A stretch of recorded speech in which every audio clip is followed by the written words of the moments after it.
translator here. So give just a couple seconds. All right, we're going live on YouTube right now.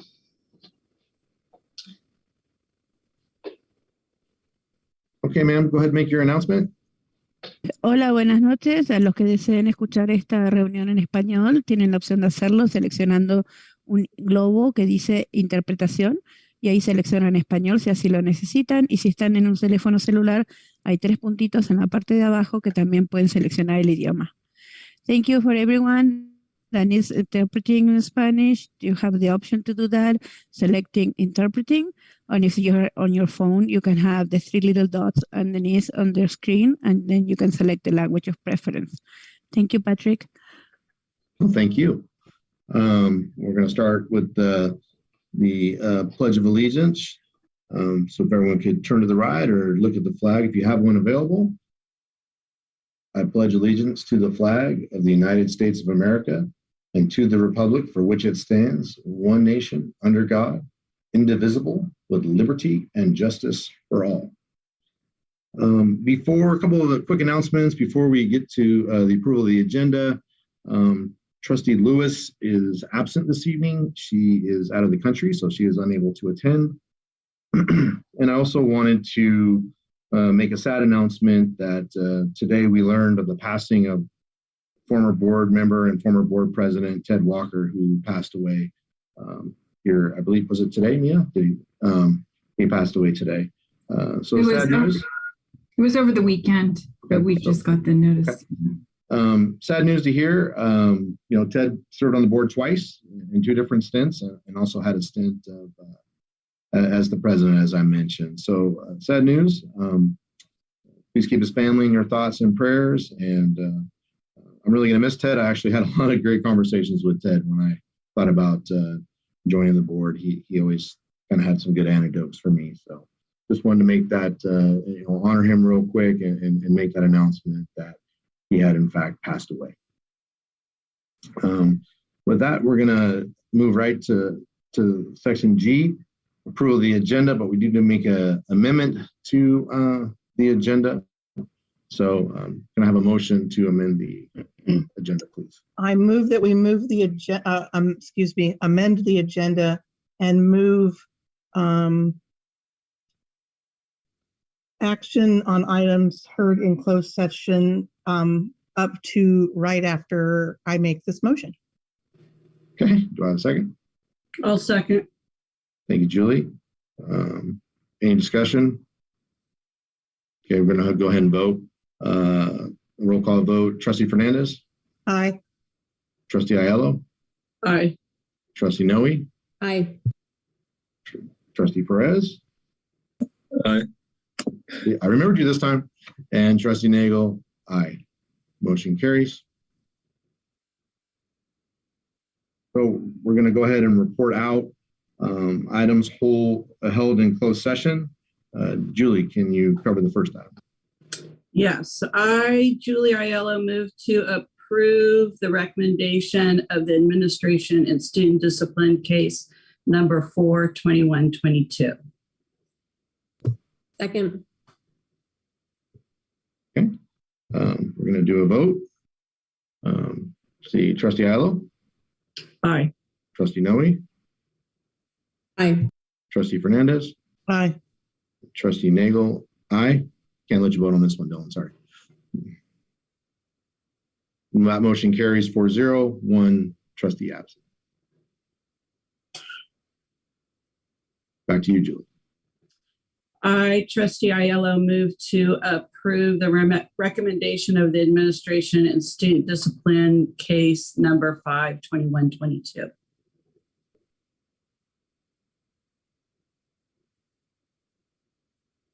I think Kelly seconded it, but I think you muted and then unmuted. Oh, sorry. Second. Thank you. Vote. Trustee Aiello? Aye.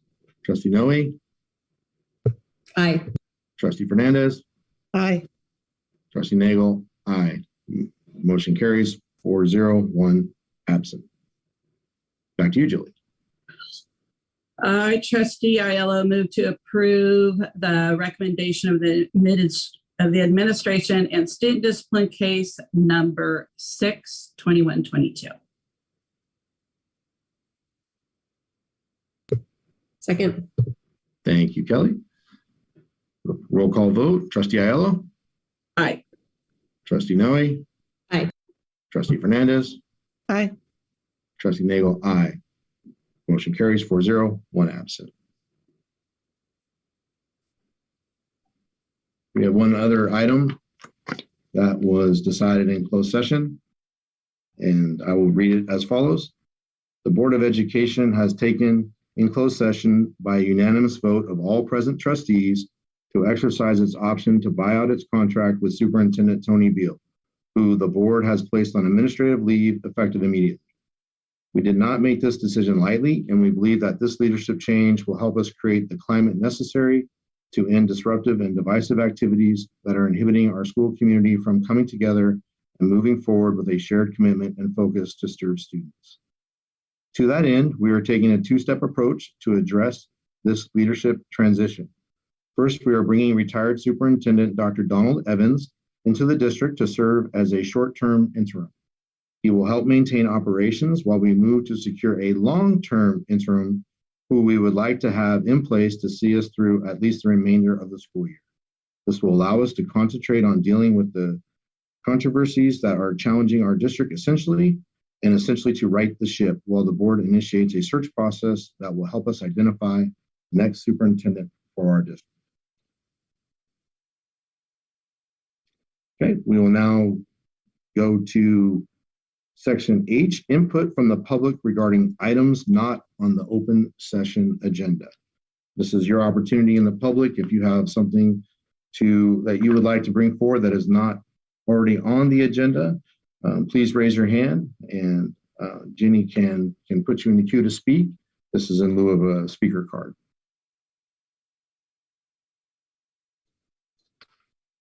Can I get clarification on how long you want, just so I can get my time clocks ready? You have about 6 hands raised right now. How's the board feel about 2 minutes tonight? 2 minutes, everyone in agreement? 2 minutes. 2 minutes, Jenny. Let me get my clock going.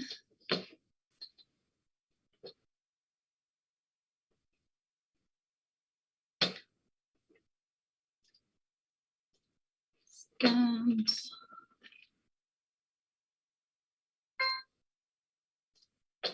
Alrighty, our first speaker is Savannah Conwell, followed by Teagan Hill, Kass Morash, Robin Leone, and Ann Cornwell, and then Matt Odonnell and Katie and Nguyen. So Savannah, you have the floor. Everyone else I'll bring into the room shortly. And then we're going to stop at Lucille, correct? Lucille last night? Yes. Okay. Hi, is it good to go now? Yes, you're good to go. Okay. Hi, I'm Savannah Conwell, and I'm a sophomore at West County High School. I'm here to talk about the decision to revert back to the annually name that was made a board meeting or two ago. And I just wanted to share my opinion on that. I'm originally from El Molino, and with this recent revision to our school's name, it feels like my community and I are getting left in the dark. Oh, yeah. The numbers calculated from our school's attendance office show that at the first walkout, 462 students were marked absent for walking out with us. This does not include the countless students either not marked absent, out of school, or on independent study. At the second walkout, 321 students walked out at 10:30 a.m., not including students who walked out before third period, didn't even show up at school, were not marked absent, or the over 200 students out with COVID at the moment. When Miss Ferdinandson, our principal, and Miss Beal, our superintendent, came into our leadership classroom to talk with us after the first walkout, the first thing they said was, "How can we soften the blow?" Our group had many opinions to share, many personal stories, one of which even mentioning how they were yelled at in Safeway for wearing their El Molino jacket. But the answer is truly simple. There is no way to soften the blow. The only way to fix this mess is to bring this topic back up and be inclusive to both of our histories. No matter which way you go with the name, our school is not Annalee anymore. Our school is not El Molino anymore. We are West County. Thank you. Thank you. Next speaker is Teagan Hill. You have the floor. You can go ahead and unmute yourself. All right. I'm also a student at West County High School. I'm a junior this year. And I just really wanted to bring up the topic of having our student representative have a legitimate vote on things on the board. I think the position of the student rep is someone who is at campus every single day, interacting with students every single day. They have a really huge, broad view of the student body and what they're feeling like at the moment, which is probably one of the most important parts about this school. So the representative vote is great. I'm glad we have a student representative on the board.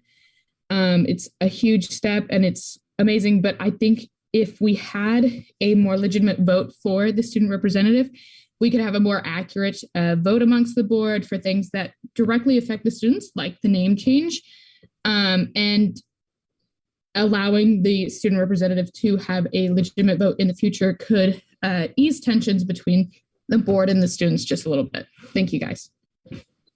Thank you. Our next speaker is Robin Leone. You have the floor. You can go ahead and unmute yourself. Good evening. I'm a parent of a senior at West County High School. I would like to say how impressed I am with all of the students who have been so vocal and demanding that their voices be heard. We all know that when they were told in December that they couldn't be on the agenda, that was false. It was more than 72 hours before that meeting. And yet they were promised that they would be on the agenda tonight, which they are not. Hopefully you will hear them and give them a chance to speak, have a presentation, and not limit their comments to 2 minutes. They should have a group presentation to the board. As for the firing of Tony Beal, she is not the one that was causing the divisiveness in this community. That lands squarely on the shoulder of the 4 board members here tonight. She may not have been perfect, but she had the best interest of the students at heart.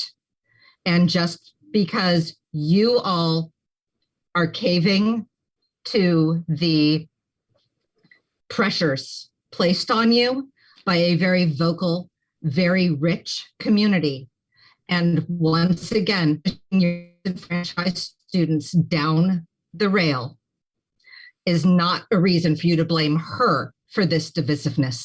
Thank you. Thank you. Our next speaker is Ann Conwell, followed by Matt Odonnell. Ann, you have the floor. Hi, I'm Ann Conwell, and I'm the parent of a sophomore at West County. It has been very difficult to witness the countless comments attacking our students for sticking up for what they believe in. How would you feel if an adult started harassing you as a kid for your feelings and opinions? Adults need to act like adults and help be leaders, setting an example for our students rather than them teaching us how to act, which has been proven again and again by these kids that have done our walkouts. Annalee and Elmo used to be rivals, but the students came together and fixed the mess that our board created. How can you sit silent as adults and not show action, reflecting these students' actions and heartfelt choices? I greatly appreciate the students' determination in leading these walkouts to show our community that equity is important. I would hate to see what these brilliant students come up with next if this board does not find a way to finally listen to their roaring voices and have promises made be promises kept, not broken. All these students want is to be heard. Let them keep the home they have built up and stay as West County. Thank you. Thank you. Our next speaker is Matt Odonnell, followed by Katie Ann Nigel, just Riley, and then Lucille Fosnight. Matt, you have the floor. Good evening. This is the second superintendent you have terminated their contract early. And I asked, how is that possible in a district that is struggling financially? Where does the buck stop? Your sole job is financial. You've consistently failed and blamed. The only way to bring unity to this district is to resign right now. The people who have been on the board the longest hold the most responsibility for the financial situation of this district. You have upset the community. You have upset the students. 2 walkouts, and they have not been answered at all. Nothing on the agenda is about bringing these students together. It's been a complete disaster for my son's entire high school career. As I said before, if you didn't change the name, if you change the name to Annalee, my daughter would not be going there, and she is now going to go to a different school. Congratulations on ruining a once good district. Thank you for your comments. Our next 4 speakers, Carius, Katie Ann, Riley, and Lucille. All of your Zooms are not up to date, so I have to bring you in as panelists. So if you could just keep your screens off.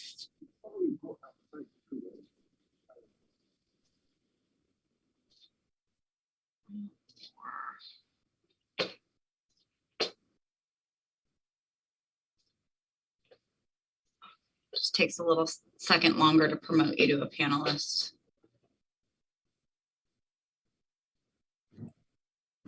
Alrighty. Are you, I hear you. Where are you? Katie Ann, are you with us? Yes. Okay, go ahead and you have the floor. Right. Hi, my name is Katie Ann Nguyen, and I'm a senior. I'm also here to talk about your decision December 1st to revert back to Annalee.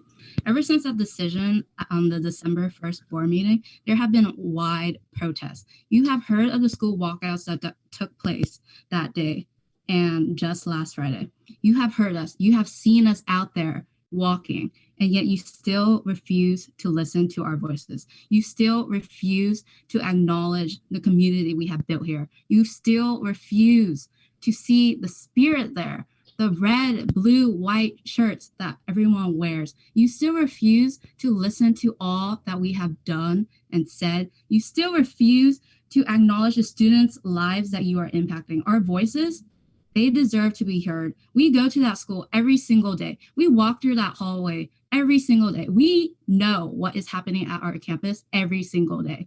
And your refusal, your denial to acknowledge all that we have done, it is both hypocritical and unjust. There is so much that we have built here at this community. There is so much that both students and staff have done to contribute to this flourishing, brilliant community. There have been 2 walkouts. There has been one right after your December 1st decision, and there was just one this last Friday. And you still refuse to listen to what we have to say. That is not even fair to any of the students, to any of the staff here that you have listened to right here, right now. And we are imploring you right here and right now to keep West County, because we deserve to be heard, because our voices can no longer be undermined, because as students, as community members who are being impacted by this decision, all that we have done, all that we have done and heard and said, they deserve to be acknowledged, because we are the ones being impacted right here and right now. Next speaker is Lucille. Go ahead and unmute yourself. All right, so hi, I'm here to discuss the name reversal. So I can say fully, as a West County junior, it has been more than disappointing to see how the board has shifted its focus on satisfying the Annalee alumni rather than keeping the unity between both the Annalee and El Molino student bodies with something as simple as a name. The Annalee alumni should not have the ability to both change and control greater decision-making for the district, and neither should their opinion be valued over the greater community of the student body whose lives are being impacted. It has been disappointing how the focus has rather been turned on dredging up the past of a school that is no longer Annalee, rather than acknowledging how impressive it is that during a pandemic that is still continuing to affect our county, this school has had greater school spirit seen in years at Annalee, and how West County has come together as one despite everything.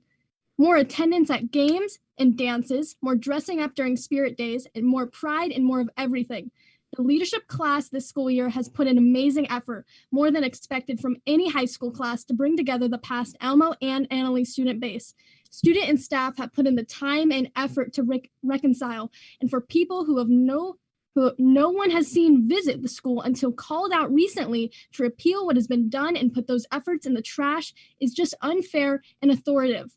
The only respectable solution is to listen to your student base, listen to the numbers in the walkout, and acknowledge both schools' history by keeping the name of West County High School.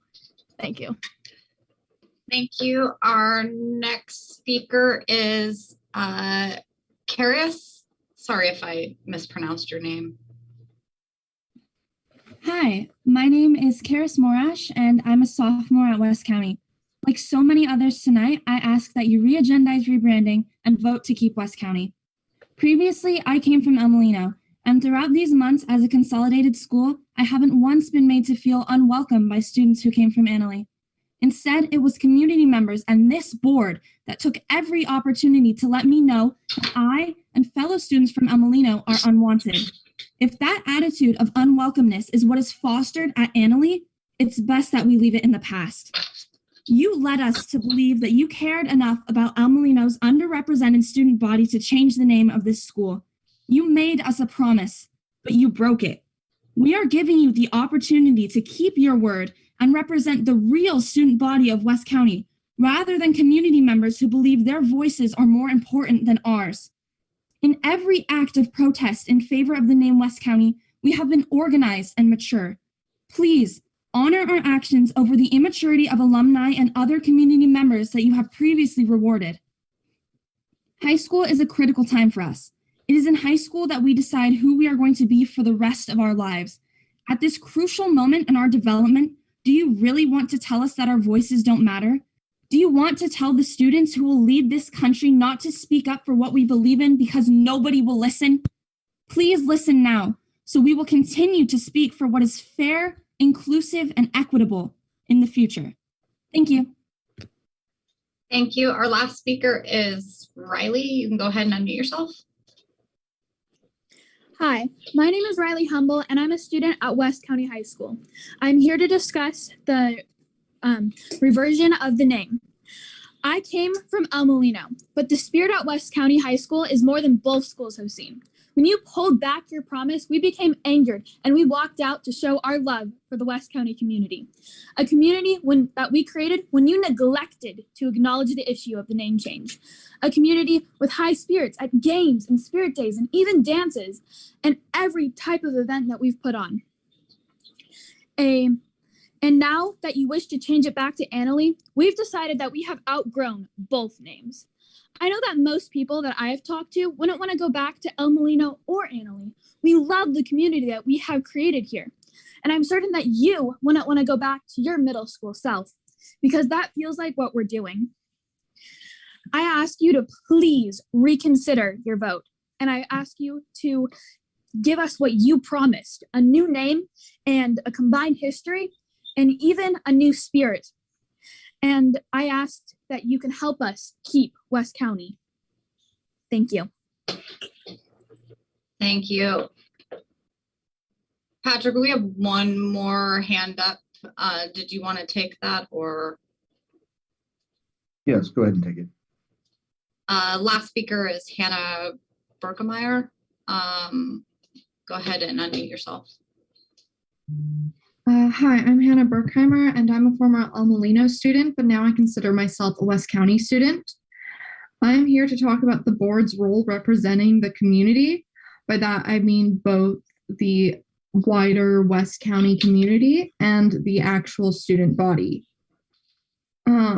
This board is meant to represent the community, but based on your actions, I do not believe that's true. First, when the board came to the school, they said they weren't listening, that we weren't listening to the whole community. But we know that is you who is not doing that. You are just looking at rich people in one part of the community. I live by the river, and too often I am made to feel underrepresented. Like where I'm from doesn't matter. This is not just about colors and a school name. Keeping the name West County is about representation for the river. Beyond that, I am here representing the entire school body. The most important part of the school community is the students. Yet the school board meant to represent the schools does not represent this major part of the school community. I believe the way to fix this is to allow the student representatives' vote to count. Thank you.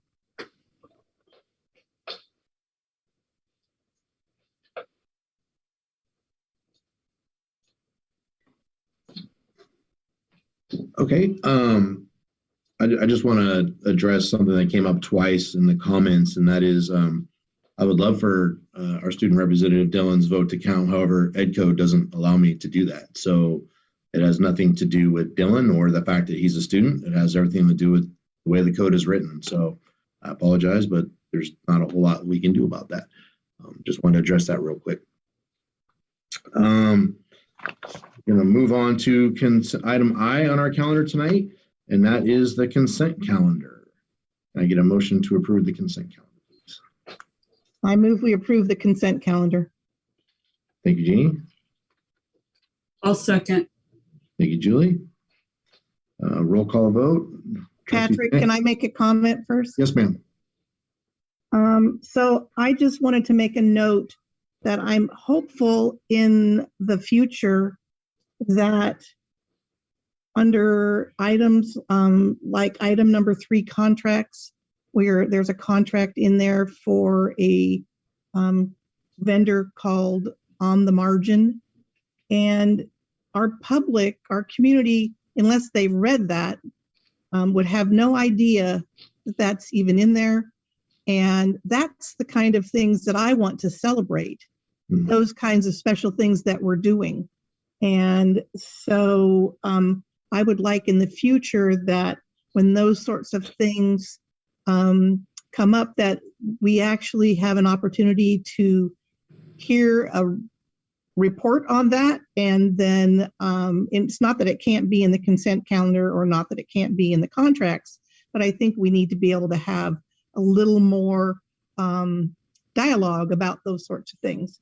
No, I agree, and we're gonna look at that and for the February meeting of kind of how to, for the sake of time, but also kind of sum it up so we can be a little more transparent with everything instead of forcing people to do a lot of research. So that is something on for my notes for the next meeting. I actually reached out to Allie and asked her if during her report tonight she would talk a little bit about that, and she's actually going to. So I think that's really helpful. But anyway, I just wanted to make a point there. Thank you. You stole my comment, Jeannie, because I actually was going to end my comment. I have worked with On the Margins, and they're an outstanding, amazing group, and so I wanted to highlight that too as well. So I'm glad that Allie will be able to bring some of that forward in her report. Okay. Ready to vote? Roll call vote. Trustee Fernandez? Aye. Trustee Aiello? Aye. Trustee Noe? Aye. Trustee Perez? Aye. And Trustee Nagel? Aye. Motion carries. 4-0, 1 absent. That will bring us to the report section, and we will start with Mr. Dillon. Sir, your report. Okay. Okay. So although we finished the 2021 year strong, West County High School has had to deal with some issues this new year. To begin, a plethora of students tested positive after coming back from winter break due to the surge in cases caused by the new COVID variant. Because of this, many students had to quarantine at home and isolate themselves. Some teachers also had to quarantine after testing positive. Because of the surge in COVID cases, leadership class had to cancel the winter dance that was planned for the end of this month. In addition to this, the new county's mandate has caused sports games to limit the number of spectators, especially indoor sports such as basketball. At the beginning of the month, students at West County High School were also given rapid COVID tests in order to limit the spread of the virus. Most tested negative, but there were certainly some positive results. The leadership class has also planned a spirit week for next week. Check our Instagram page to see the themes for the different days of the week. Also, we've just ordered senior sweatshirts for the class of 2022. If you'd like to purchase one, talk to Ms. Bridget and stay tuned for future updates. In addition to all of this, the clubs at West County High School have been hard at work and continuing to engage and unite students during this times of controversy. In regards to clubs, a new club called West County High School Activist has been formed. It focuses on local issues and tries to make a change in the community. Finally, on January 14th at 10:30 a.m., about 350 students walked out of the third period class to protest the board's decision to not fulfill their promise of rebranding to keep the name West County High School. Organizers of the walkout also stated that they were protesting for the board to add rebranding to today's board meeting's agenda after ignoring their voices just last month. The walkout and the protests were peaceful and there were no injuries.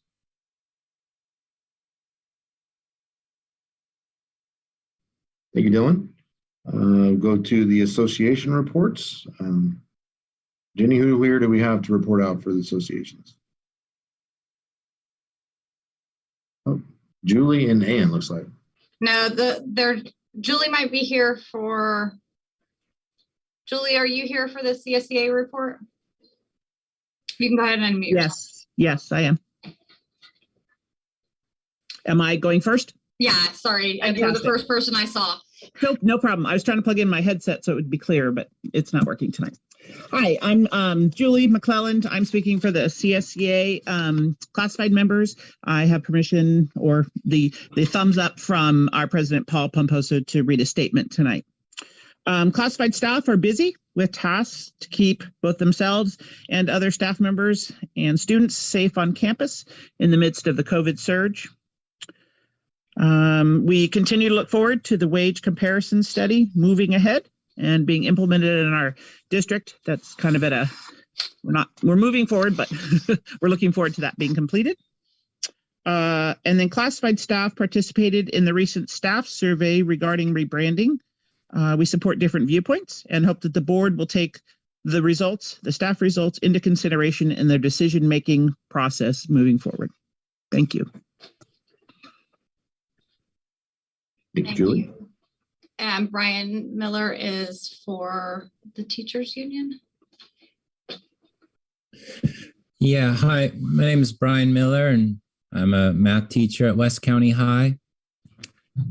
And had a good day of teaching today, for sure. But this address is not about my accomplishments today. It's about the fact that I'm the lead negotiator of the WSCTA bargaining team. The Rep Council asked me to give an address because we are slated to begin negotiations on January 31st. And they thought it would be best that we focus our association report on the critical topic of contract negotiations. So I first want to say that the bargaining team is looking forward to productive negotiations and an eventual agreement on a fair contract, preferably a timely agreement that avoids impasse, but definitely one in which resolution is achieved prior to the adoption of the 2022-23 budget. Our last two budgets have been adopted with teachers prioritized in the budget, so I think that's something to compliment the district and our members on. We've been told in years past that teachers were a priority, but the budget is what it is. And, you know, if only times were better, we could provide you with something. Well, now times are better. The current year's budget is an all-time record. And the governor's recently released state budget is yet another all-time record on top of the current all-time record-breaking budget, including increasing the COLA, which is year-over-year funding, from 2.48% up to 5.33%. And it addresses declining enrollment with a new option of basing LCFF funding on the average of the 3 prior years' ADA, which is going to be very beneficial for our district. So our district must be able to recruit and retain the quality educators that our students deserve. And although the crisis of recruiting quality educators continues to be an urgent statewide problem, Our district has made the problem worse by keeping our average salaries well below state averages. Our average teacher salary remains approximately 14.3% behind the state of California average teacher salary and about 23.4% behind the state of California average high school district salary. You add that lower average salary to the high cost of living and inflationary pressures, and you can get an idea for the challenges our members are facing. And one of the things a lot of people don't know when I say that we're actually the only high school district in the whole county. So a lot of times, we're compared to other schools in the county, but they're not high school districts. And there's not a single district in Sonoma County that pays at the state average, not one district. And so what kind of happens is districts, our district historically likes to say, well, you make just about as much as the teachers in the district right next to you, which is fine. But if you go talk to those teachers, you'll realize they're not doing very well. They're struggling to pay rent, childcare. They're polishing their resumes and thinking about commuting to Marin or Napa. So that's a problem that needs to be addressed. But even beyond salary in this district, we've created several unnecessary and artificial barriers to recruitment that extend beyond inadequate wages. For example, the district has littered our salary schedule with many duplicate steps. These duplicate steps should be removed. They not only make it increasingly difficult to recruit and retain quality educators, they also depress lifetime earnings and are deeply unfair when viewed next to the management salary schedule, which has no duplicates. Another artificial and unnecessary barrier to recruiting quality educators is the entry-level cap on years of experience for new hires, which is currently 9 years of experience. This cap needs to be removed. We are pretty much telling experienced teachers to not even apply at our district.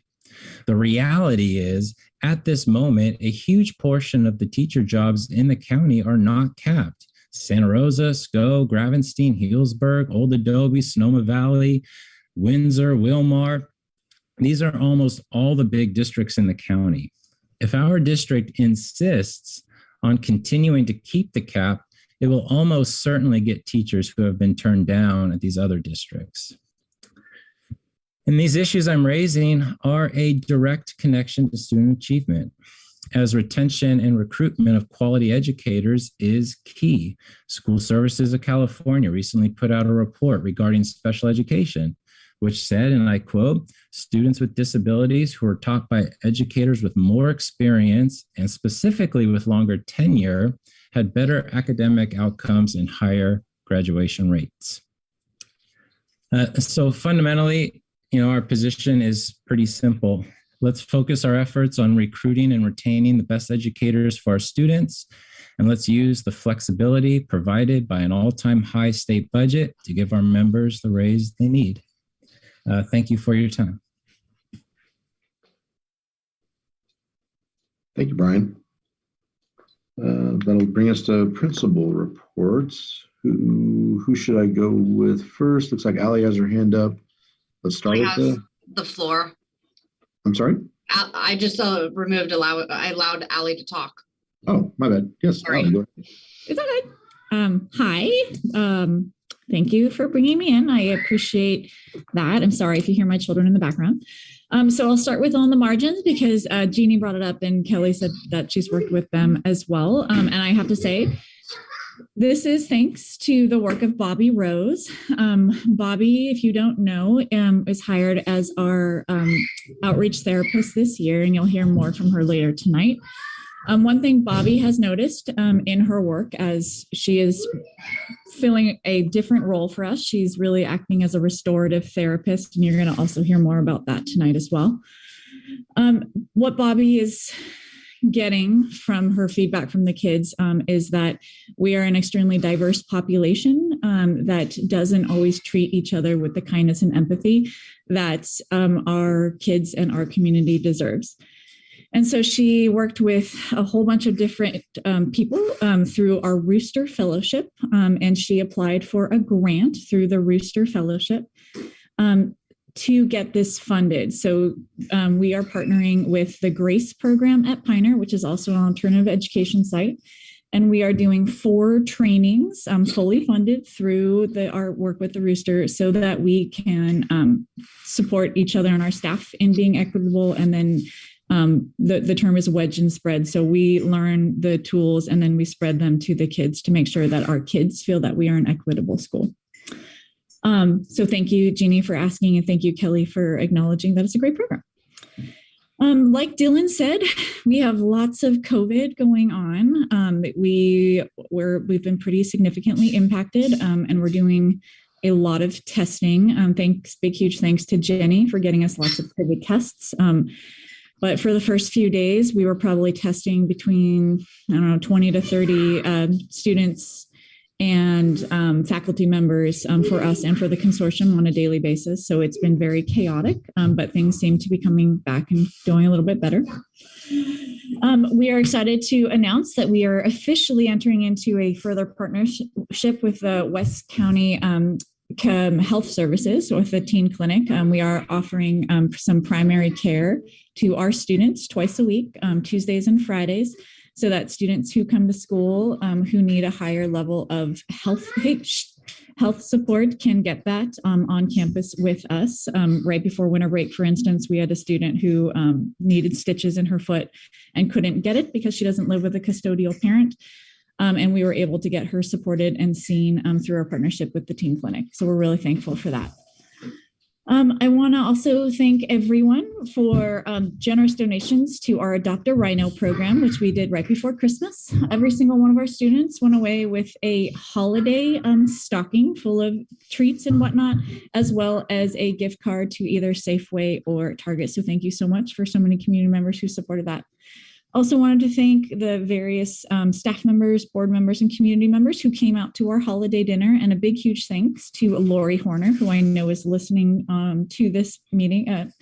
She did a phenomenal job and spent about a whole week prepping and feeding every single one of our kids and every single one of our support staff and community members.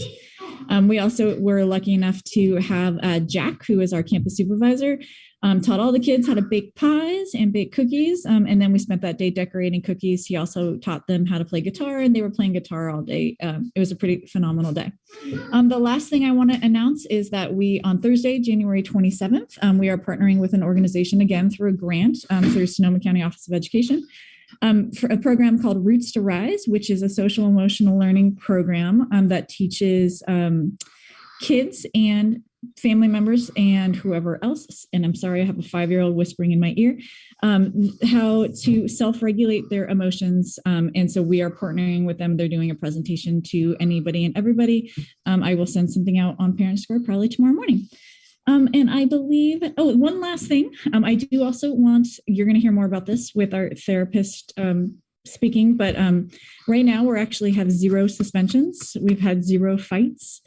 And there's lots of reasons for this, but I just really want to have a shout out to our whole community, because in order to have a restorative approach, kids need to love the community that they're in, because you need to have something to restore to. So just a big, huge thank to everyone in the Laguna community, because our kids love us enough that when they make mistakes, they want to repair that damage. So thank you guys very much. I hope you all have a wonderful night. Mama, don't singing. Get it in the back. Thank you, Allie. Ms. Shauna. Hello, everybody. Can you hear me? Okay, thank you. It's always hard when you start because you can't tell if anyone is listening, and I hate to read all this to myself or just to my own dog. I'll start off with kind of sharing everyone's sentiment that yes, we have some COVID going on. Our attendance rate for the month of December was at 94.98% present. And so far for this month, we are at 88.7%. So you can definitely see that is taking a toll. And also it's been I definitely couldn't do this board report without mentioning the fact that it's been pretty difficult on the staff. It's difficult on students to be gone. It is difficult on the staff. We've had to have a lot of teachers filling in on prep periods and things like that. And it's basically a jigsaw puzzle that has to be figured out every day. And it usually takes about an hour every morning to get everybody in place when we don't have substitutes, because obviously we have a substitute shortage going on. In other news, right now we are starting the work of master scheduling, and master scheduling is kind of a complex set of events that go in a certain order in order to get everything in and have all of our classes figured out within a couple of months. So we have finalized our freshman letters, and they are being sent home. The freshman letters explain to all of our incoming families how to register. We do want to have those days, our registration days, be in person, but of course it might be having to be done virtually. We will also have some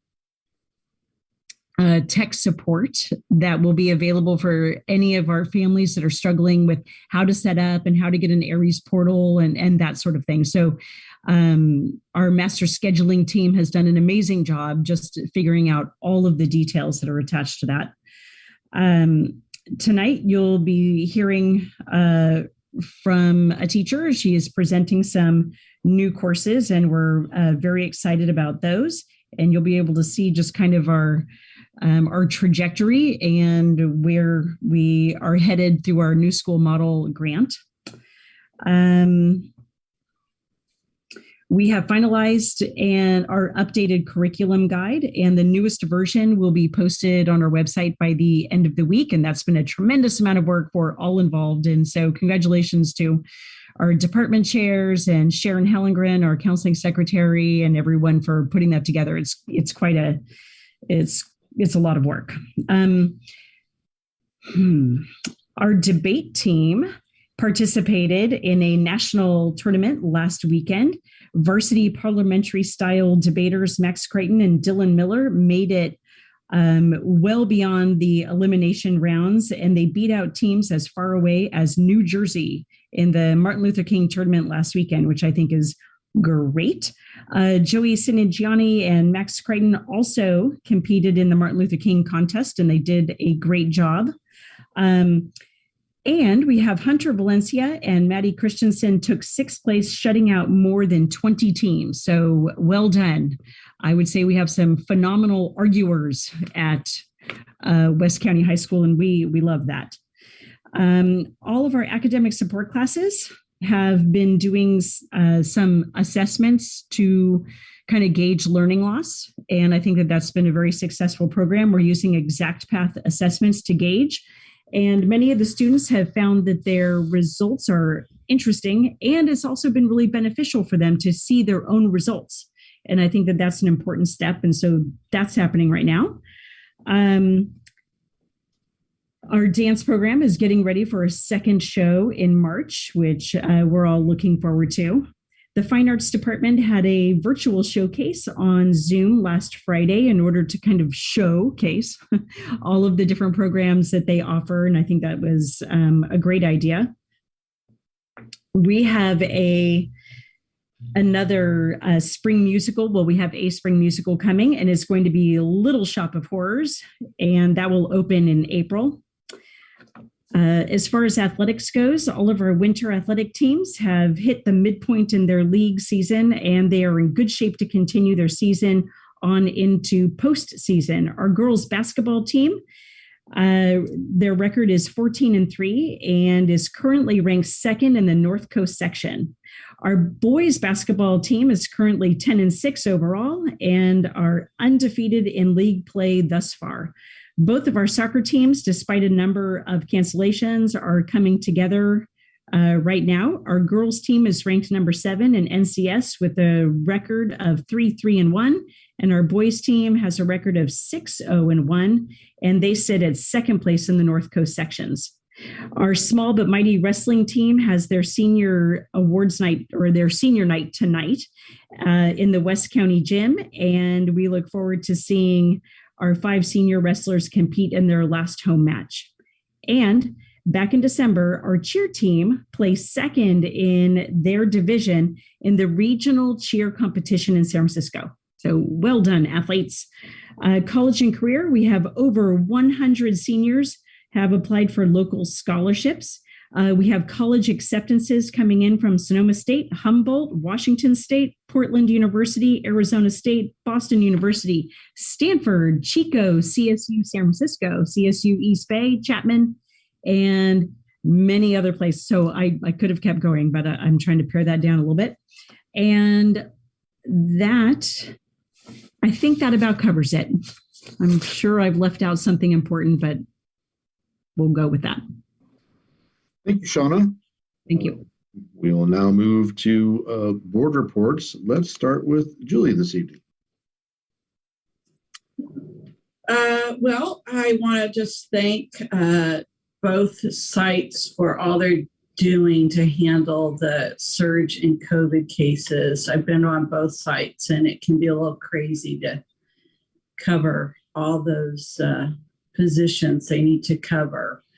And Jennifer Jensen and I met with Shauna this week. We're trying to find a place to open a closet at the high school there. It's a little tricky because there aren't any open classrooms, but Shauna assures me that she's going to keep looking until she finds a space for us. So hopefully that will work out, and we'll be able to offer that wonderful spot for all the kids to drop in and shop.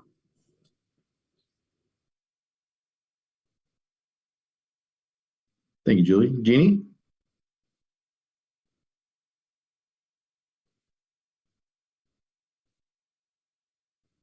You're on mute. My mouse didn't want to work. Thanks. Sorry. So for now, I just wanted to let everyone know that I had the pleasure of attending the Laguna holiday party. Thank you so much, Allie, for the invite. And thank you also, Lori Horner, for all of the hard work on cooking for everybody. It was delightful. It was nice to be able to meet and talk to some students, and to also meet and talk to some community members and some old friends. So that was nice. And I also ditto what Julie said with regards to the sites dealing with this whole COVID thing and this new outbreak. I totally sympathize with you. I totally understand what you're all going through, and know that my thoughts are with you as you all struggle through this. I also wanted to let everyone know that I was once again reelected to serve on the County Committee for School District Organization for 4 more years. The committee has once again reelected me as chair, which is an honor, I guess. And on February 7th, the county committee will be voting on our school district's redistricting map regarding the CVRA. So I just wanted to let people know that. And invites will go out. Our agenda will go out as usual, like a regular meeting. And when I say our, I mean our West County High School District will be noticing everybody about that. And I think that's it. Thank you guys very much. Thank you, Jeannie. Kelly. Thank you. Yeah, thank you, Ali. It was a good reminder. I know the holiday seems so long ago, and it was really great to be able to get out to campus and participate in the holiday dinner. And it's such a nice event every year, and just enjoyed, similarly as Jeannie, just enjoyed being there and being able to connect with all the folks that were at the event. And I do look forward to getting back to campus here soon, hopefully next week. And also just, I'm experiencing everything that is happening through my girls at school with all of the COVID outbreaks. So as a parent, I know firsthand the amount of exposure and, what's happening, and just my thoughts go out to all of the staff and everyone that's having to navigate yet another, crazy time in our COVID journey. And just know that, thoughts go out just both from a safety side, but also just having to navigate all the logistics of, classes and keeping everything going, and appreciate all the work, because as a parent, it is very amazing to still have the option and ability to have my kids going to school. So it is much appreciated.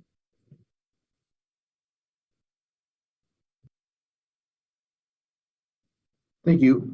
I'm going to forego my time to keep us on schedule because we're got a lot to get to. So I want to move right to education services. And Jenny, you're going to introduce that item? Yes.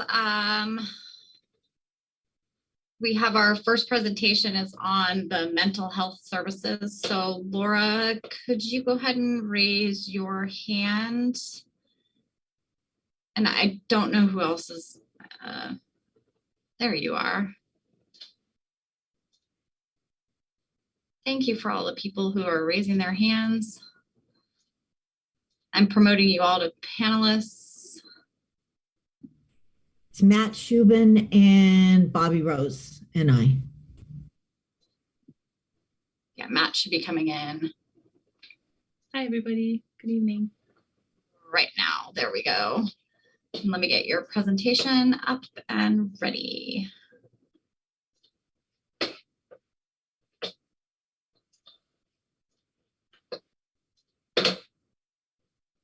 Okay, so we are, you can go on. We're going to talk about where we are with student wellness and mental health at this point in time, because there really is a lot going on. I just wanted to be really clear that it's much more complicated than in days gone by. Our focus is on the impact on learning. So if you think about students with anxiety and depression, and really some heavy stuff, our services are in place to help with emotional regulation and help students get through the day so that they can learn. And in doing that, the parent and the family obviously is the center point of student wellness. They work with the medical system, community agencies, West County Health Clinic, West County Community Services, the Seneca KKIS arm, all have entities that now want to serve youth through the schools and in partnership with the schools. And then the last piece over there with the school is we also have partnerships with SCOs, and then non-public agencies are agencies that we can contract with that are a part of Sonoma County SELPA, so that the SELPA negotiates the contracts, and those agencies are sort of cleared and vetted and work in partnerships with the school. So we can get into our own partnerships with those more school-based entities too. So it's a pretty complicated situation with student wellness there in the center. And when we use the term wellness, we tend to think of sort of the preventative factors. And then when it comes to mental health, we're at a higher level of intervention. Okay, next slide. So I just want to acknowledge that mental health and wellness in school is really about people on the front lines, right? The teachers, the school counselors, the school psychologists, administrators, paras, secretaries, lunch staff. I won't read them all, but the foundation of student wellness and mental health is the entire faculty, for sure. Okay. So how do we know what the need is? 3 years ago, there was no data taken. So we don't have a lot of numbers to tell you. We have started a monthly wellness screener, and that just started this week at West County High, next week at Laguna. So we don't have anything but really initial information to report on that. That one was paid for through LCAP. The screener for incoming ninth graders that I've been doing for 3 years now. Last year, we had 62 students that eighth grade principals reported either had significant externalizing behaviors in school or internalizing behaviors that affected school. So that's a lot of incoming students that we know about. And we did a lot, like we did tour, all the KKIS called every single parent and offered an individual tour of the school before school started. We were able to reach out to them and ask them how it's going. Do you need any support? So we were able to be proactive in those first few weeks for those incoming ninth graders until we saw how they were doing. And then our regular systems took over. And then the last way we know what the need is obviously mental health therapist records.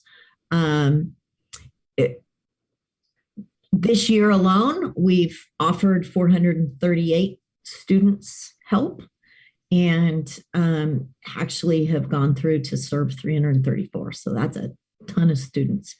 Last year, we had about 20 students hospitalized. This year, there's somewhere between 7 and 10. We don't always know. But if we do know, then we can be helpful. Okay.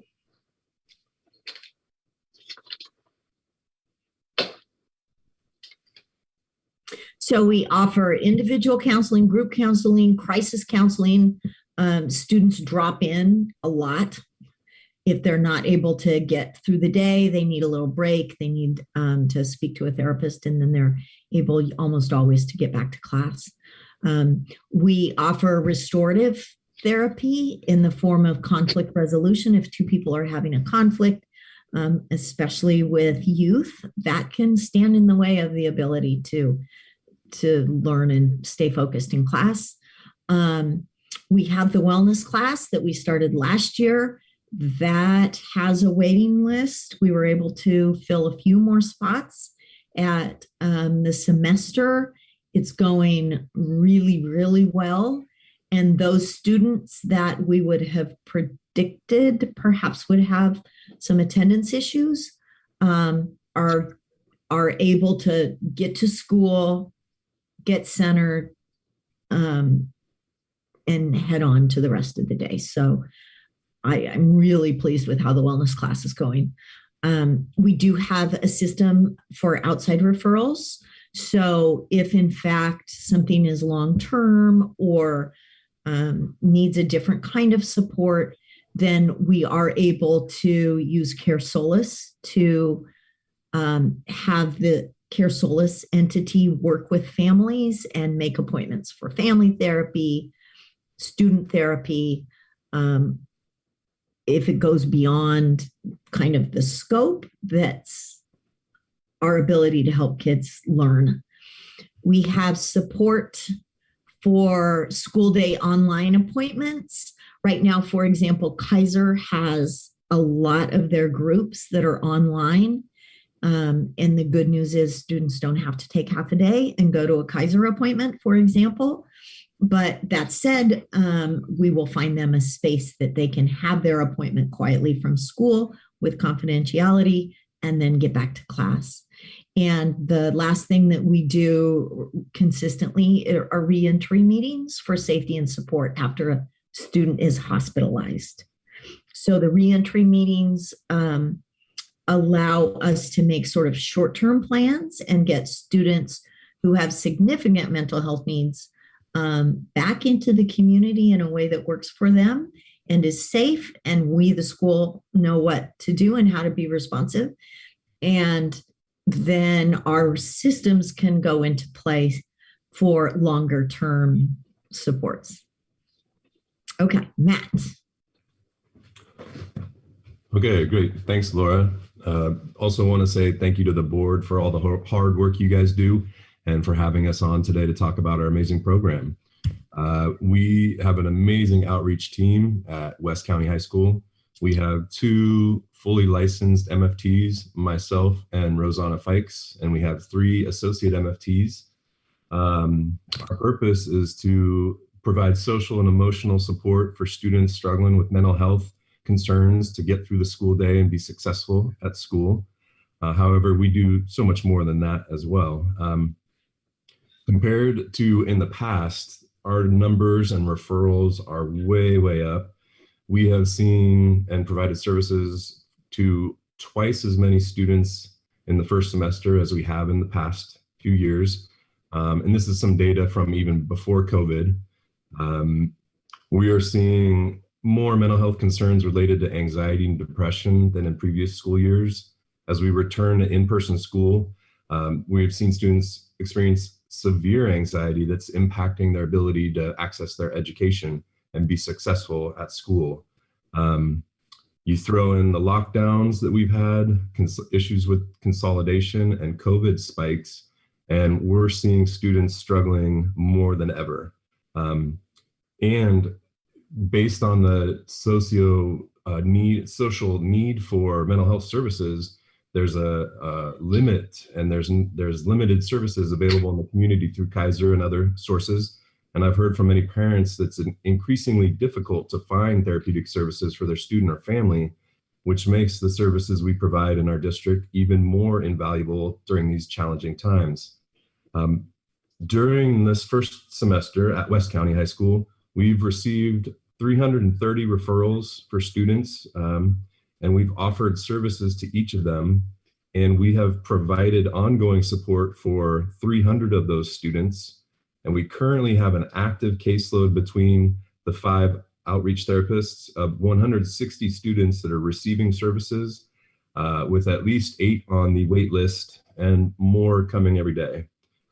Just recently, we launched the wellness screener and have identified over 30 students that have requested services. And we are still working on going through all those results to identify other students that would benefit from our services.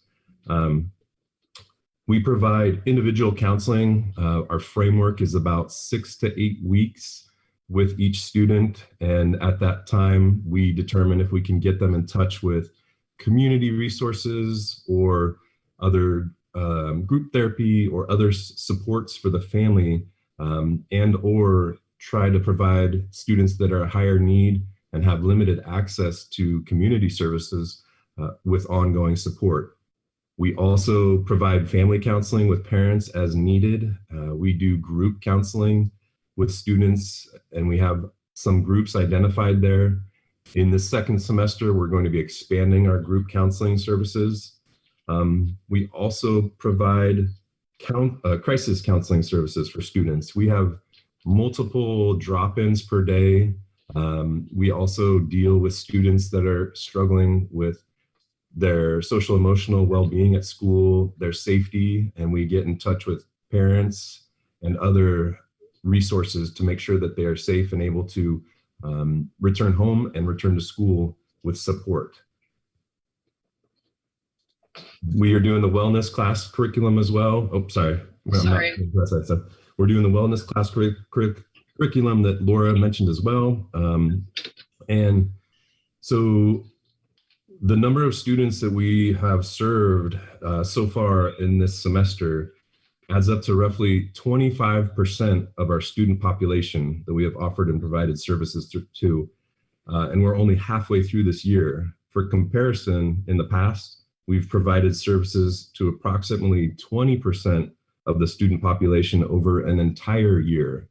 So we're doubled the amount of students requesting services, benefiting from services. And, that speaks to the nature of the socio-political and health climate with COVID.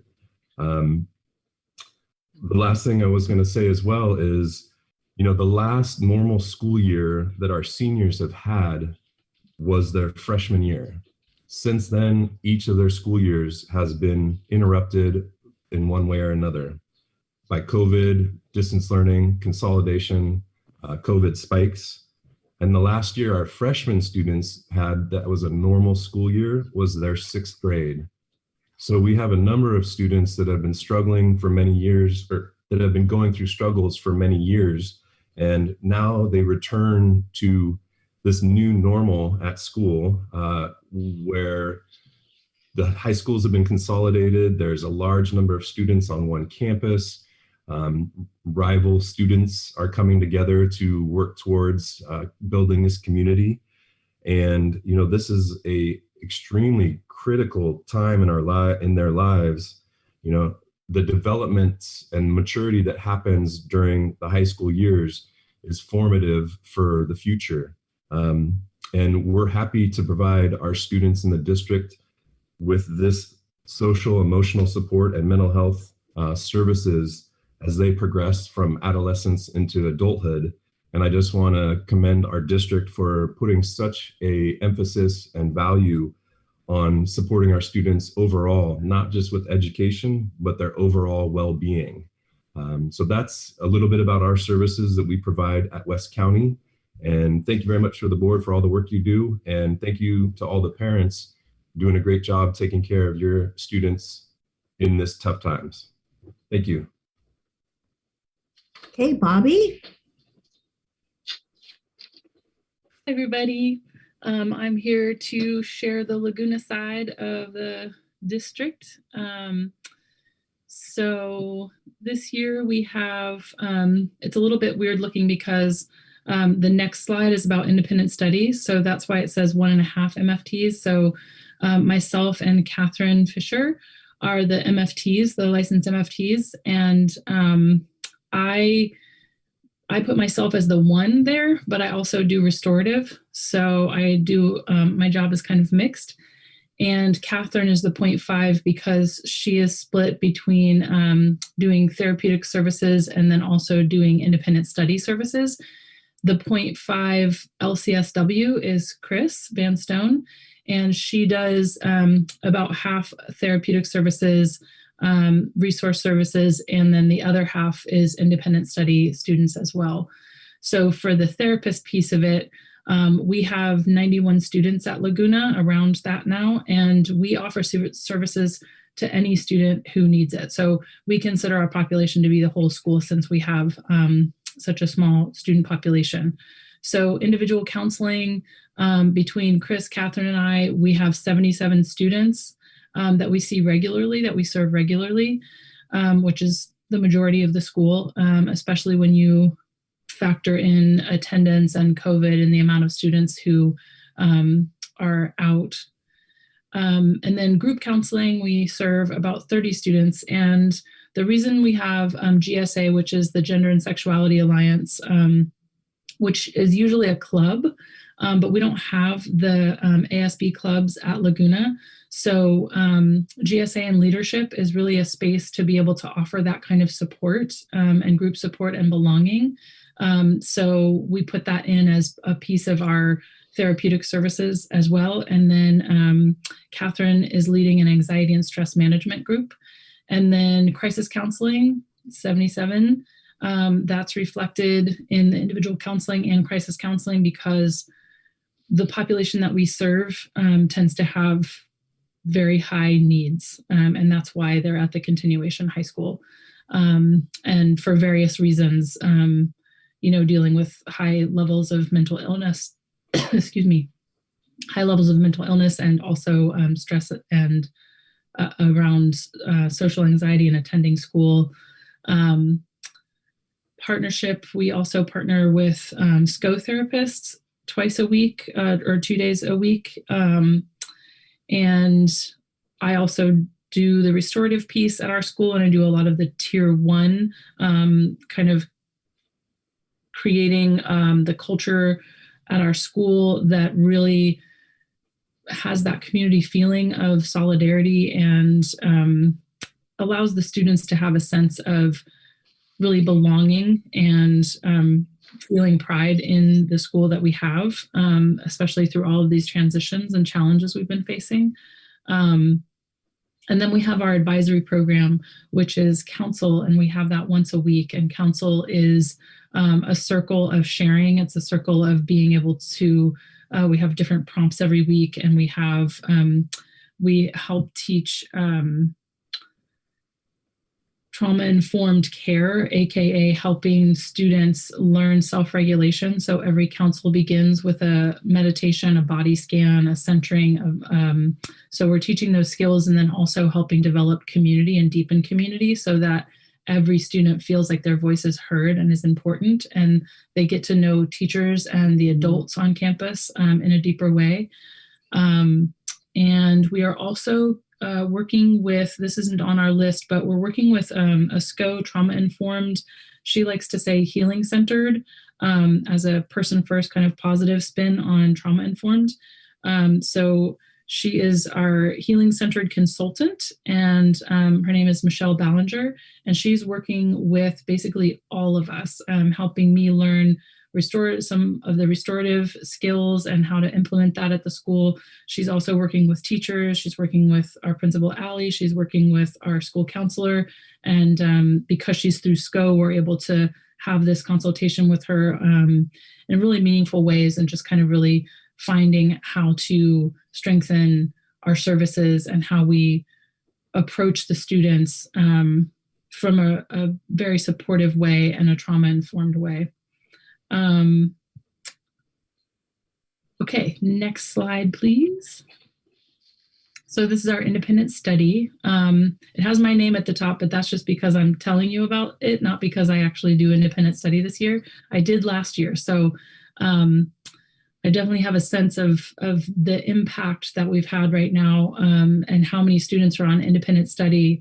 And as we all know, there is no limit to students. Usually we have a cap on how many students can be on independent study, but because of COVID times, the state has made it so that we can't put a cap on how many students. So we have a very high level of independent study students this year, and more going on to independent study because of COVID and because of a lot of the increase in mental health issues and challenges.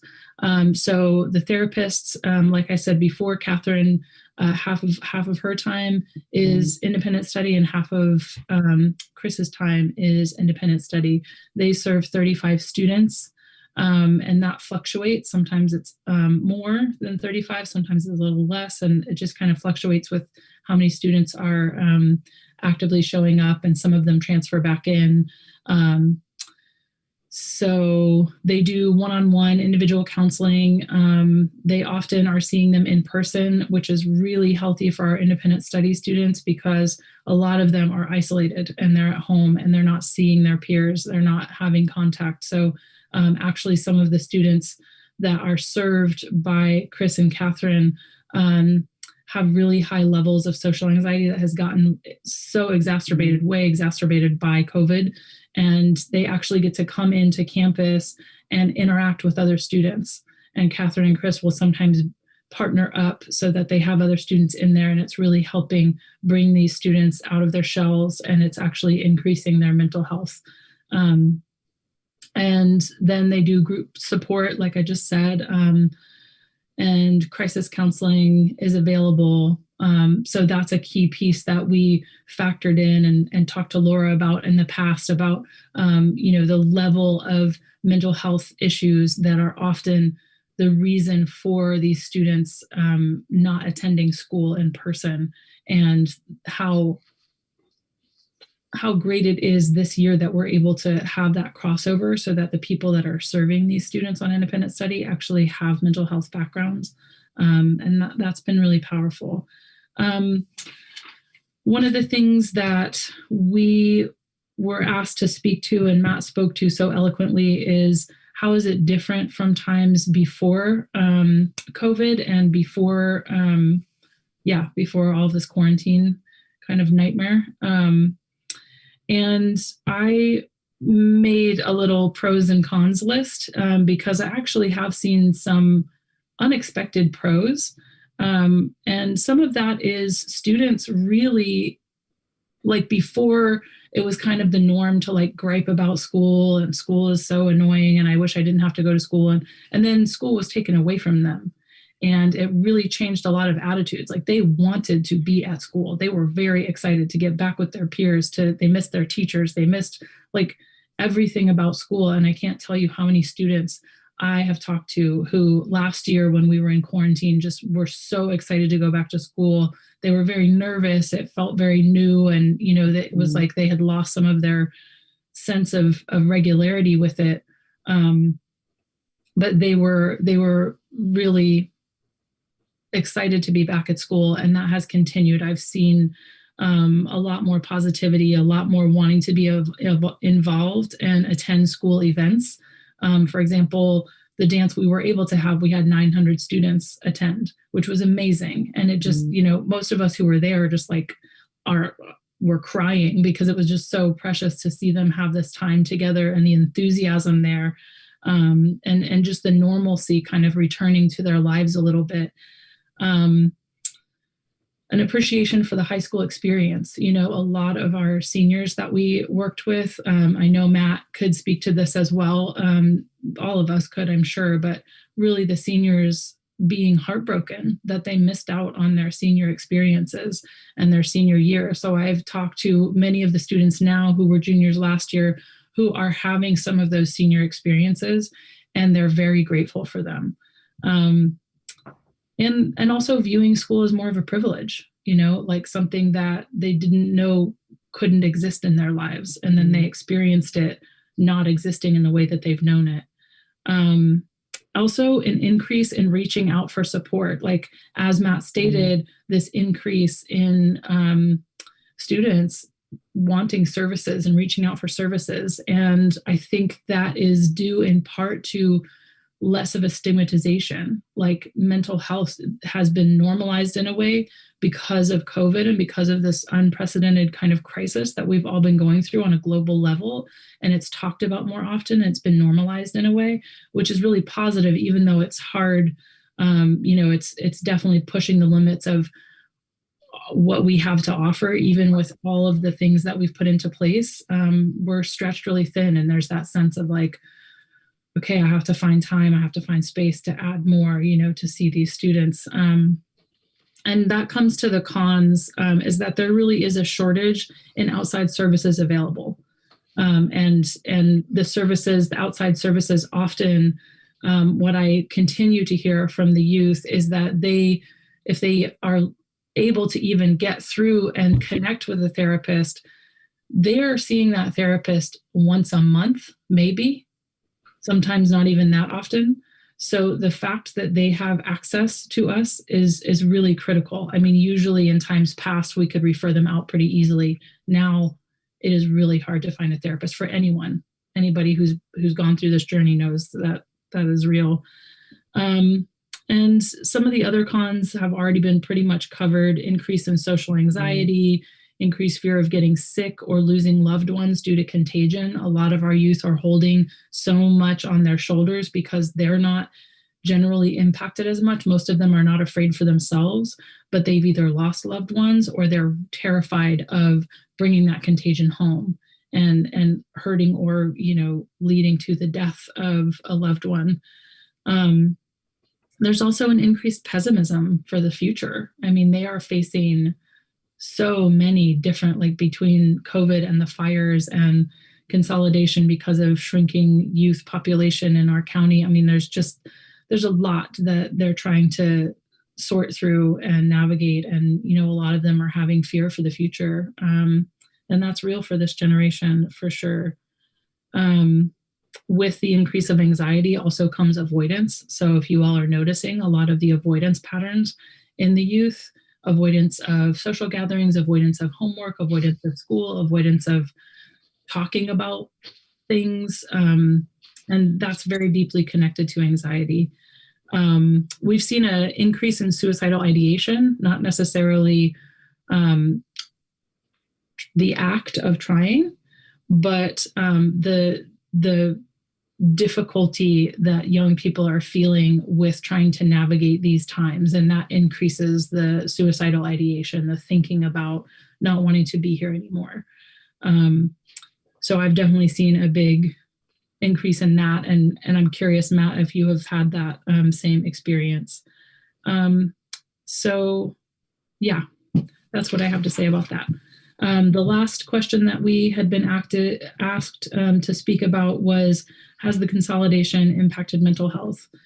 And unfortunately, I would say that consolidation has impacted some of our student population. In particular, some of the students that we've had that had social anxiety or had it increase transferred over to Laguna, in particular because the West County campus is very, very full.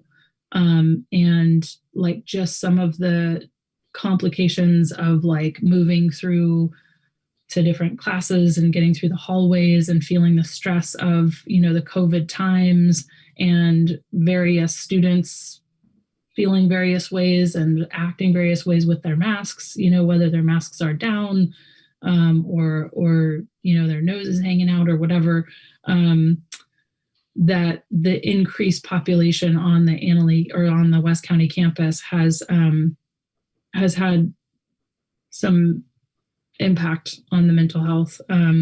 I've also seen, like some of the students so beautifully put earlier, that there's been a lot of excitement about coming together as schools, and that the youth have been very resilient in the consolidation and they've found strength in coming together. So everything always has pros and cons.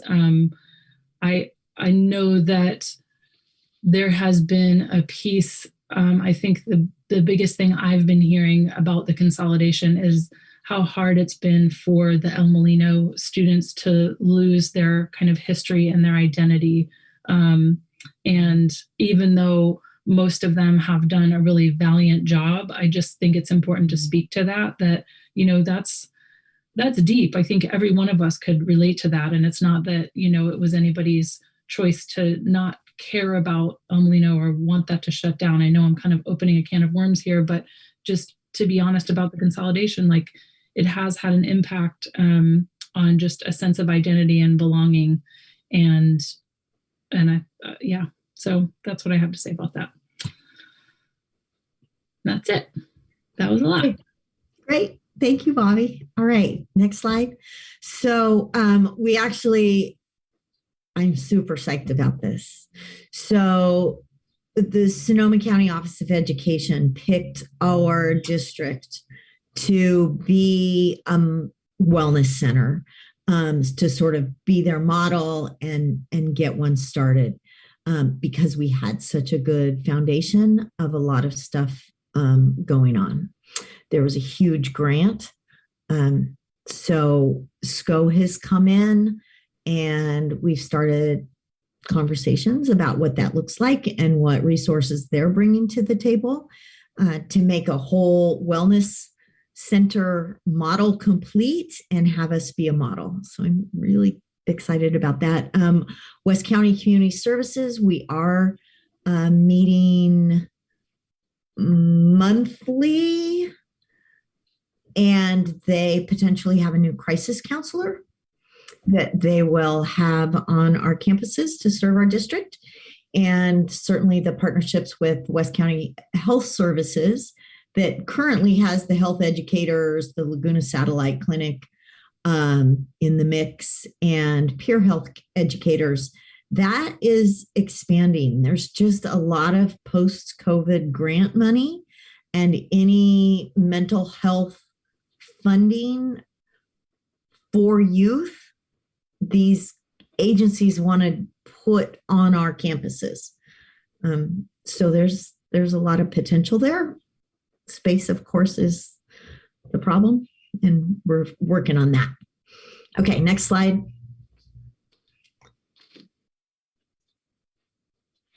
So our gaps right now is we do have limited capacity crisis counseling.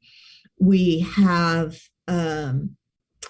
limited substance abuse services. We don't have enough quiet spaces. A lot of times, anxiety, depression, there's a whole lot of reasons that students need a quiet place away for a little bit, even 10 minutes. Most college campuses have some quiet spaces, and we don't have that.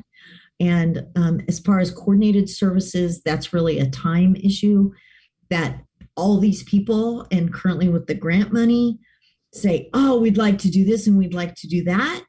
But coordinating the services for kids and then having time to follow up with families because perhaps it's a family therapy need. Anyway, in the medical system, so we have our little box, and coordinating to the bigger entities is difficult. All right, last slide. So I just want to just sort of give a quick overview that most of the cost of wellness is, of course, people. And we do have partnerships supplying a lot. We do have our 5 school counselors and 1.5 outreach therapists that come from our base funding. There's some limited stuff that comes from special ed, but right now a huge amount of our emphasis is things that come from COVID funds and grants, et cetera, et cetera. So I want to be clear that what we're building now is somewhat of an experiment in that we're going to see what works and we'll be able to keep that stuff. And we're going to see what doesn't survive the test of time. And that stuff may go away with some of the grant money. But we're building a wellness center, and I'm thrilled about that. That's it.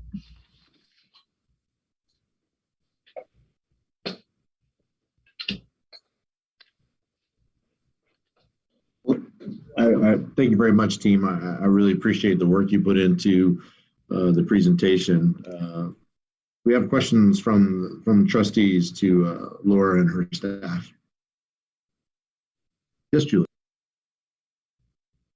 Thank you so much. I've been really looking forward to this presentation. I've been wondering how all the kids were doing. Just a couple questions. Who does the wellness screener that you were talking about? So that was funded, you may recall the CSACE, which was a disproportionality thing that came from the state through special ed, but for general education student intervention. Anyway, that was funded through that. Just a second. Hey, Caitlin.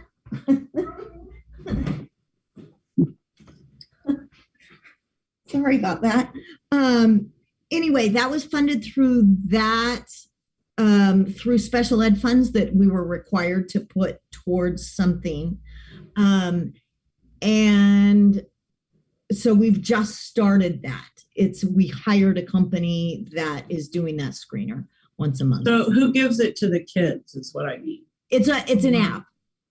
I see. Okay. Yeah. So what we did on Tuesday was say, give 5 minutes in advisory. All right, here's your log on. Everybody log on.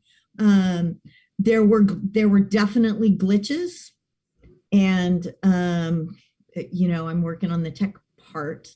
But since we purchased it for once a month, I think once a month, that will allow us hopefully to show if our interventions are being successful or not.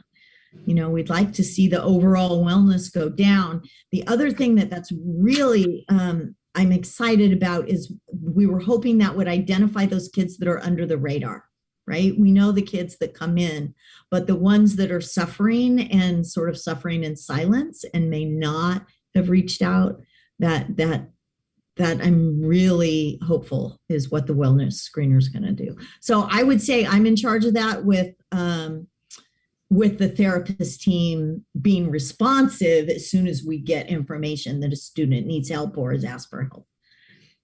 And then the other question I have is, with all these new services, do we have like a written district response plan of how, how when we find a student that needs services, there's a plan written of how to deal with, No, it's first of all, it's confidential. Second of all, it's individual. And third of all, mental health is really within the scope of the parent and perhaps the partnership with the medical system. So it's so individual that the therapists and the school counselors are really the heart of kind of negotiating what needs to happen to adequately support that student. Okay, so then like if a student needs support, I'm sure that everybody understands the different responses available to that student. Yeah, yes, I would say, do we have a written model? No. Like, can I show you a picture? Can I show you a diagram? No, I don't. I don't have a diagram. We have those impact teams. So basically the school counselor is the keeper of all pieces, the behavioral, the academic, and the social emotional for the students on their caseload.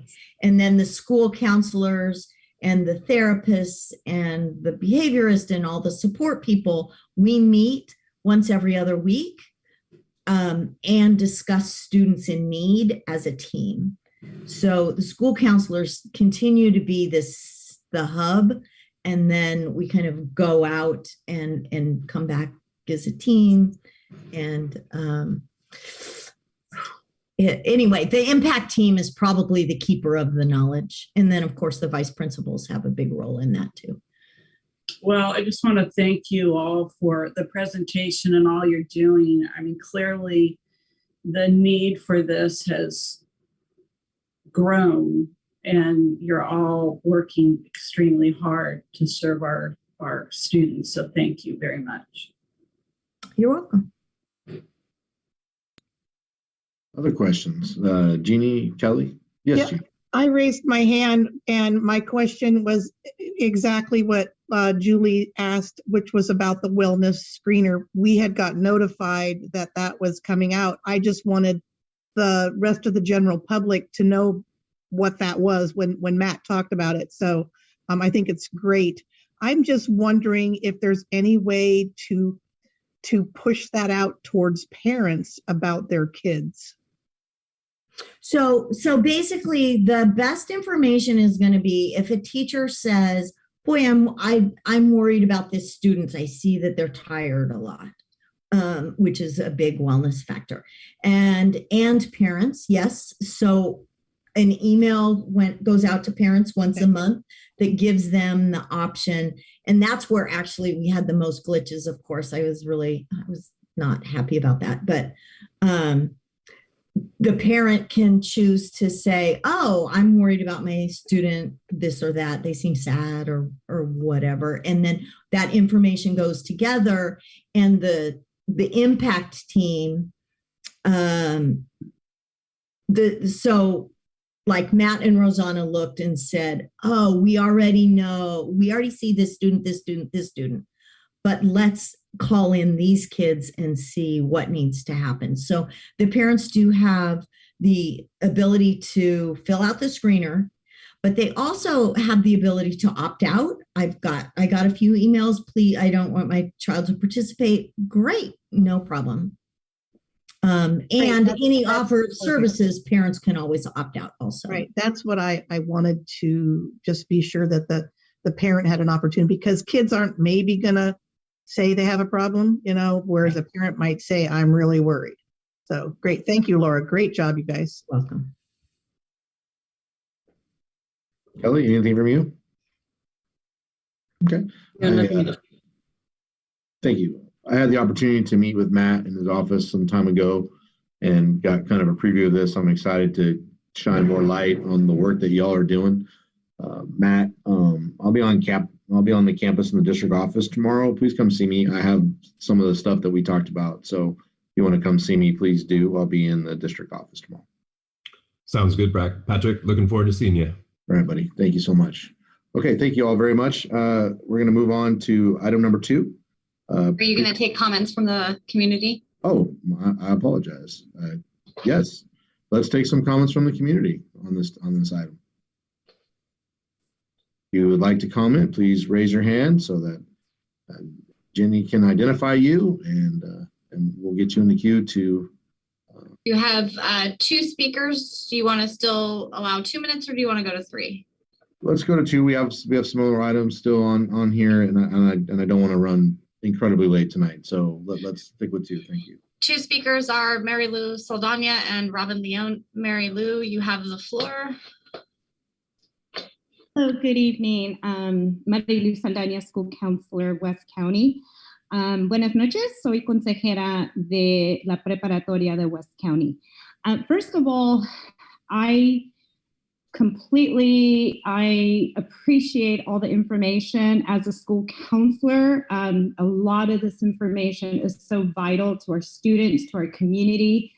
And so a lot of this sometimes, how would I say this? Like a lot of this information supports overall, not just our students, but our families, our parents, and the community as a whole.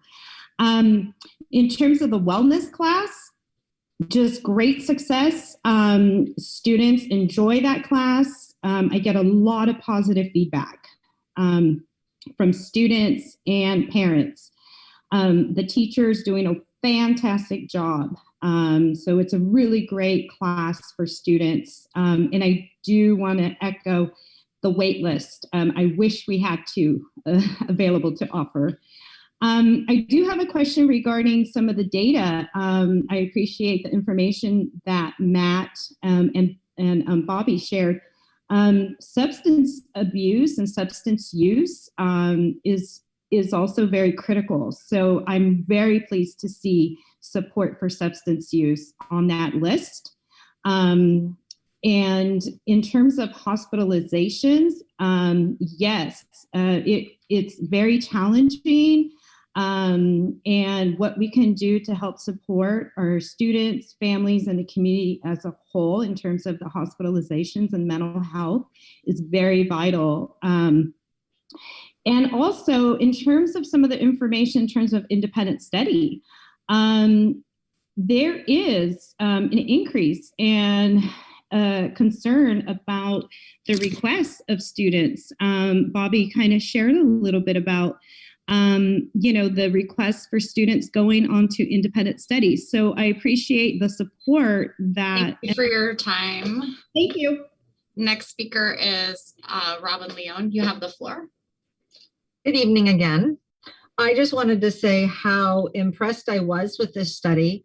The mental health of our children these past few years has been so important, and they have really been struggling to keep it all together through shut down schools and losing loved ones and the fear of loved ones, in addition to a consolidation, which was hotly contested, to creating a new community, to then having the board make them promises that the board turned around and revoked.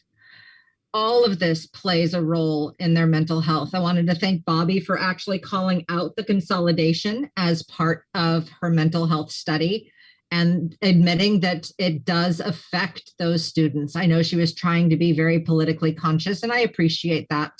I don't have to do that.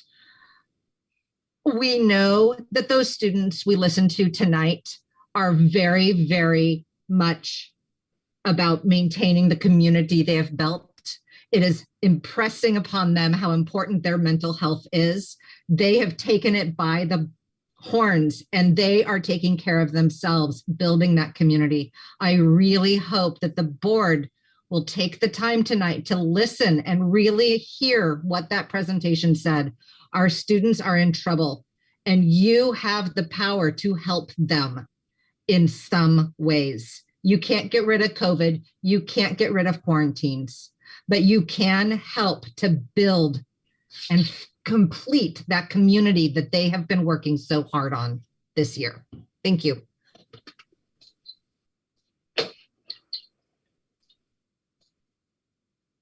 Okay.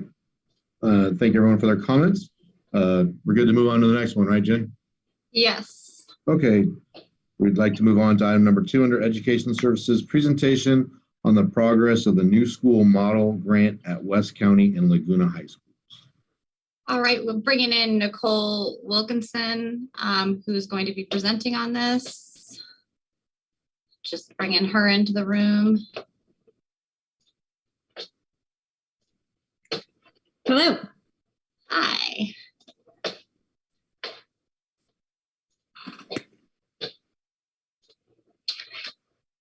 You ready for me? We are ready.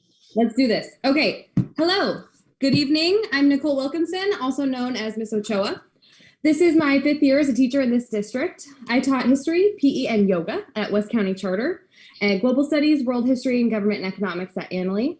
I'm currently on loan to SCO, working within the Strong Workforce Grant Initiative, in which you'll hear more about shortly. And I'm here to talk about the progress of the new school model grant. So to kick it off, what is the new school model grant? It's a multi-year grant funded by the CTE Foundation, but I want to be sure that it's clear that this is not CTE money. So this is a grant funded through their foundation, but this is not going just to CTE. This is for a full school transformation. And it's important to note that we're not in this alone. This grant was also extended to Casa Grande and Elsie Allen. We all applied.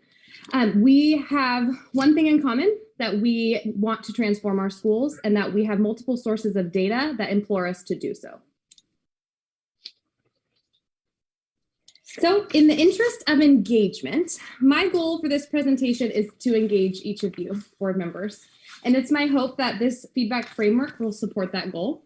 So as I continue to speak, if you have a little piece of paper to your side, take these prompts as offers and let me know. For example, I like that we're refocusing on the portrait. I wish there was more information about blank. I wonder what it would look like to blank.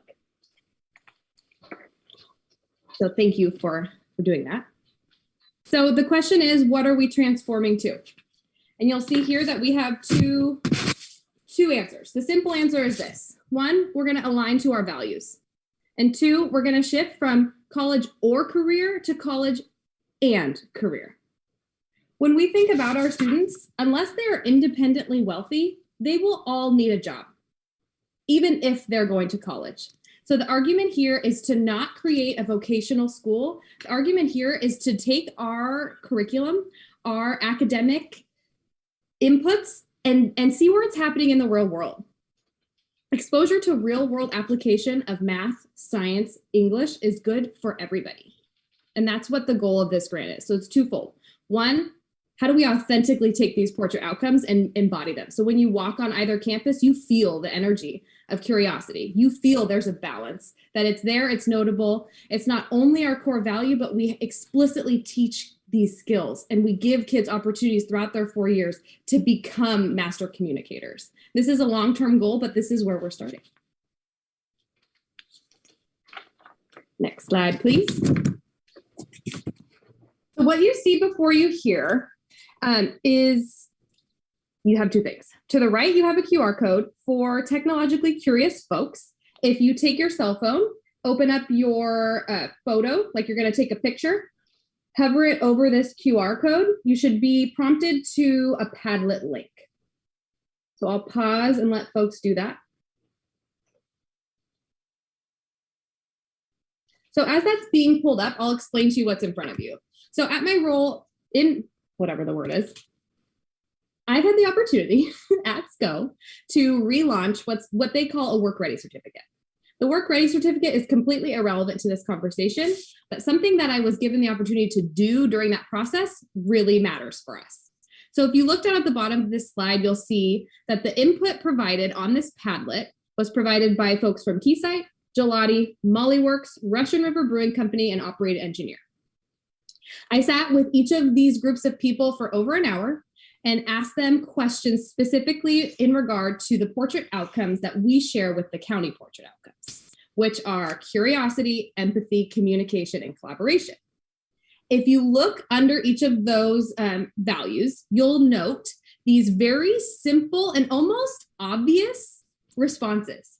So what me and my team at SCO did is we had all these interviews, and our helpful people from Keysight, we were just talking shop. And what we did was we decoded everything that we heard and put it into kid language. So this is plain English. Like, what does this mean? If you look over to collaboration far right, you'll see looking for the win-win solution. That's what folks from Keysight said collaboration means. They have people, they have engineers, they have social media, they have managers, they have secretarial staff. There is any kind of job under the sun in that huge corporation. And they told us that it means to find a win-win. And that's what it means to collaborate. And my teacher brain gets excited about that because I can teach kids to find the win-win. And we can scaffold this experience for kids so that by the time they leave us, they are master collaborators. And it takes a vision. It takes the whole staff committing to these core values. And so that we're ensuring we're making good on the promise to the kids that this is a portrait of a graduate. When you leave us, we're going to make sure you know how to do these things, that you embody these things.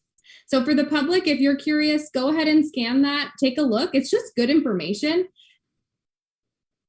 We'll move on. So you hear me talk about college and career, and you might be wondering why? Why are we headed in this direction? So what you see before you is Youth Truth survey data collected exactly 1 year from today. Students self-reported, this is a result of students' self-reported perceptions of our school. So if you look over to the orange, we have our percentile ranks in comparison to all other California high schools. So I've shown a few staff members this slide in the last 24 hours and asked them, like, what does this make you think? And they're like, well, but there was COVID and are we sure what does that really mean? All very fair responses, but every other school that has included this also was facing COVID. I think we're under a moral imperative to take this data seriously because this is what the kids are saying. It's also important to note that at the very bottom of this list, college and career readiness, it's the most shocking piece of data in my view. It's important to note that this isn't a reflection on one single staff member.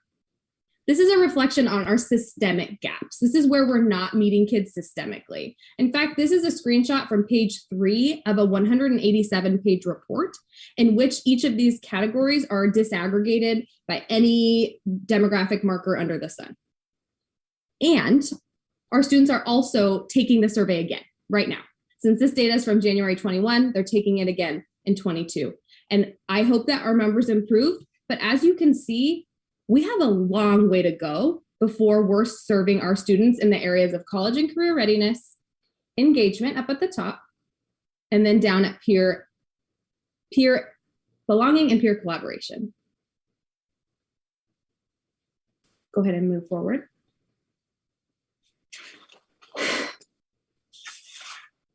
For me, this slide is our moral imperative to transform.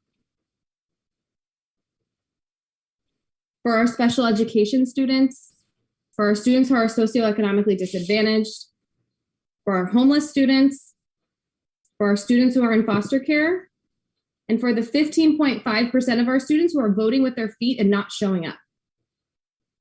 We are under a moral imperative to transform our school into something that doesn't look like this. And this is not a criticism on any single person or group of people. This is our system. And we know that we work within an even larger system. That's impossible. But we are under a moral imperative. These two sets of data tell us that we have work to do. Also important to note for people who are school finance people who understand acronyms, this is LCAP source data, and the new school model addresses goals 1 and 3 of the current LCAP. We'll go ahead and move forward. How might this graphic help us stay curious about the data? I myself fall into the 4th D of downplaying the negative. I have a sunny disposition naturally, and when I see things that I don't like, I try to find the positive. But I'm here because I can't put on, there's no rose-colored glasses strong enough to fix this. We've got real work to do. So I invite everyone in the audience to take a moment, look through these 4 Ds. Where do you fall in naturally? It's a human response, each of us. So I'll take a second, go ahead and look these over.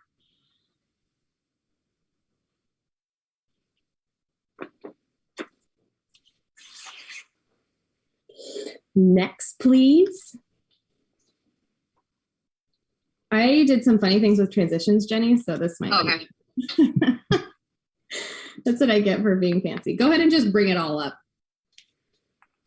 There we go. Okay. So this is what has the progress made at West County High School thus far. This is not complete, but this is the high level approach. The first, I'm going to spend our time focusing on the first and the 4th bullet on this list because I believe Heidi Mickelson is coming in after me and she'll address bullets 2 and 3 more thoroughly. So our first bullet, we are the 3rd district in Sonoma County to have a full-time work-based learning coordinator. The only other 2 are Sonoma Valley and Healdsburg High School. And we are unique in that we are really laser focused on work-based learning as an instructional strategy. And I am the first to admit that work-based learning has a PR problem. On its face, people think it means like we're taking woodshop kids and taking them to a construction site and teaching them up so that they know how to build a house. That's not what work-based learning is. I know that's what it sounds like, but that's not what I am insinuating, and that's not why Stacy is here. So Stacy is here to provide the support necessary to take a teacher's curriculum, what they're already teaching, then find the connection in our local industry, do that coordination work, bring it to the kids so that they experience a real world application of what they're being forced to learn in high school. So take this for an example. We have an English teacher. Say in April, he or she is going to teach a unit around short stories.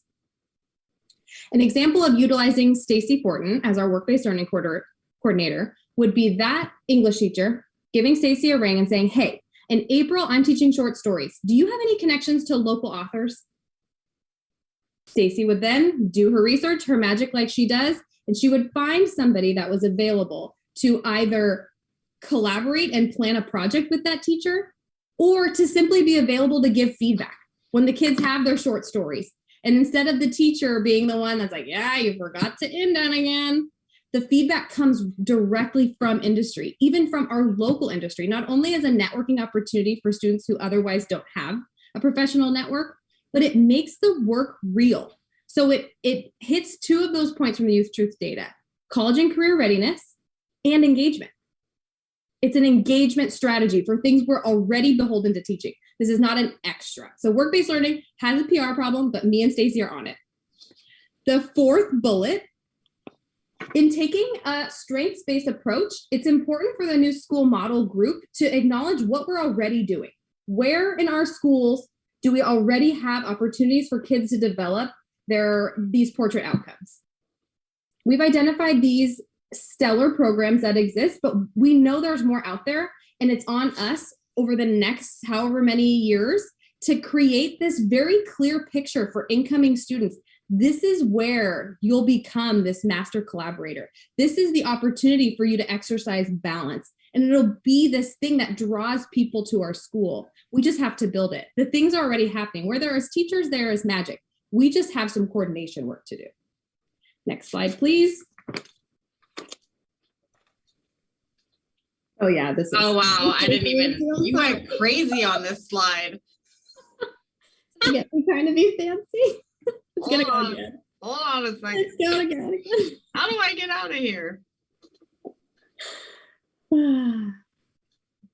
Next time I'll check your slide. Thank you. I never claimed to be a perfect slide maker. Here we go. Hallelujah.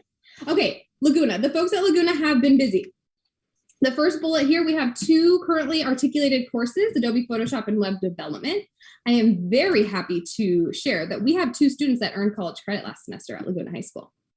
Sitting in their high school class, they earned college credit. So talk about kids that hadn't found a ton of success in K-12, but then they just got high school credit or college credit. Pretty incredible. There's all kinds of research to suggest that early college credit skyrockets the potential for students staying in post-secondary, their earning potential, life outcomes. This is truly an effort to disrupt generational poverty. We know that the students that we serve at Laguna are at more of a socioeconomically disadvantaged position in life, and we feel a moral imperative. When I'm on the Laguna campus, it's obvious. We are doing more than teaching math, science, and whatever we teach. We're helping kids find their way so that they can hit their ground running. It's not fair that just because they don't have parents that are supporting them at home, able to be there, sitting them with their homework, that they're not enrolling in the JC, right? So we really see this as an effort to disrupt generational poverty. We also have the 2-year pathways that we're working on, and we're really committed to aligning with local labor market indicators and finding the sweet spot between what the labor market says and what the kids want. Like, where is the middle for that? And then finally, Stacey Fortin has multiple hats she wears. And when she's at Laguna, she is really going to be focused on this semester an extended learning plan that's going to have kids that are almost ready to graduate, keep them in our care, get them that free JC enrollment stuff that they only have access to when they're high school students, give them a soft launch into adulthood. She's really going to be working with them, resume support, just general work habits. It's a big lift for Stacey, but I know she's up to it.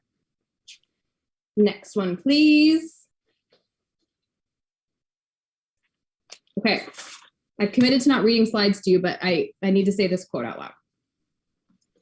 Until we address the social, emotional, and learning needs of educators, we won't be able to transform the experience of school for students. So the folks on the New School Model team committee knew this intuitively.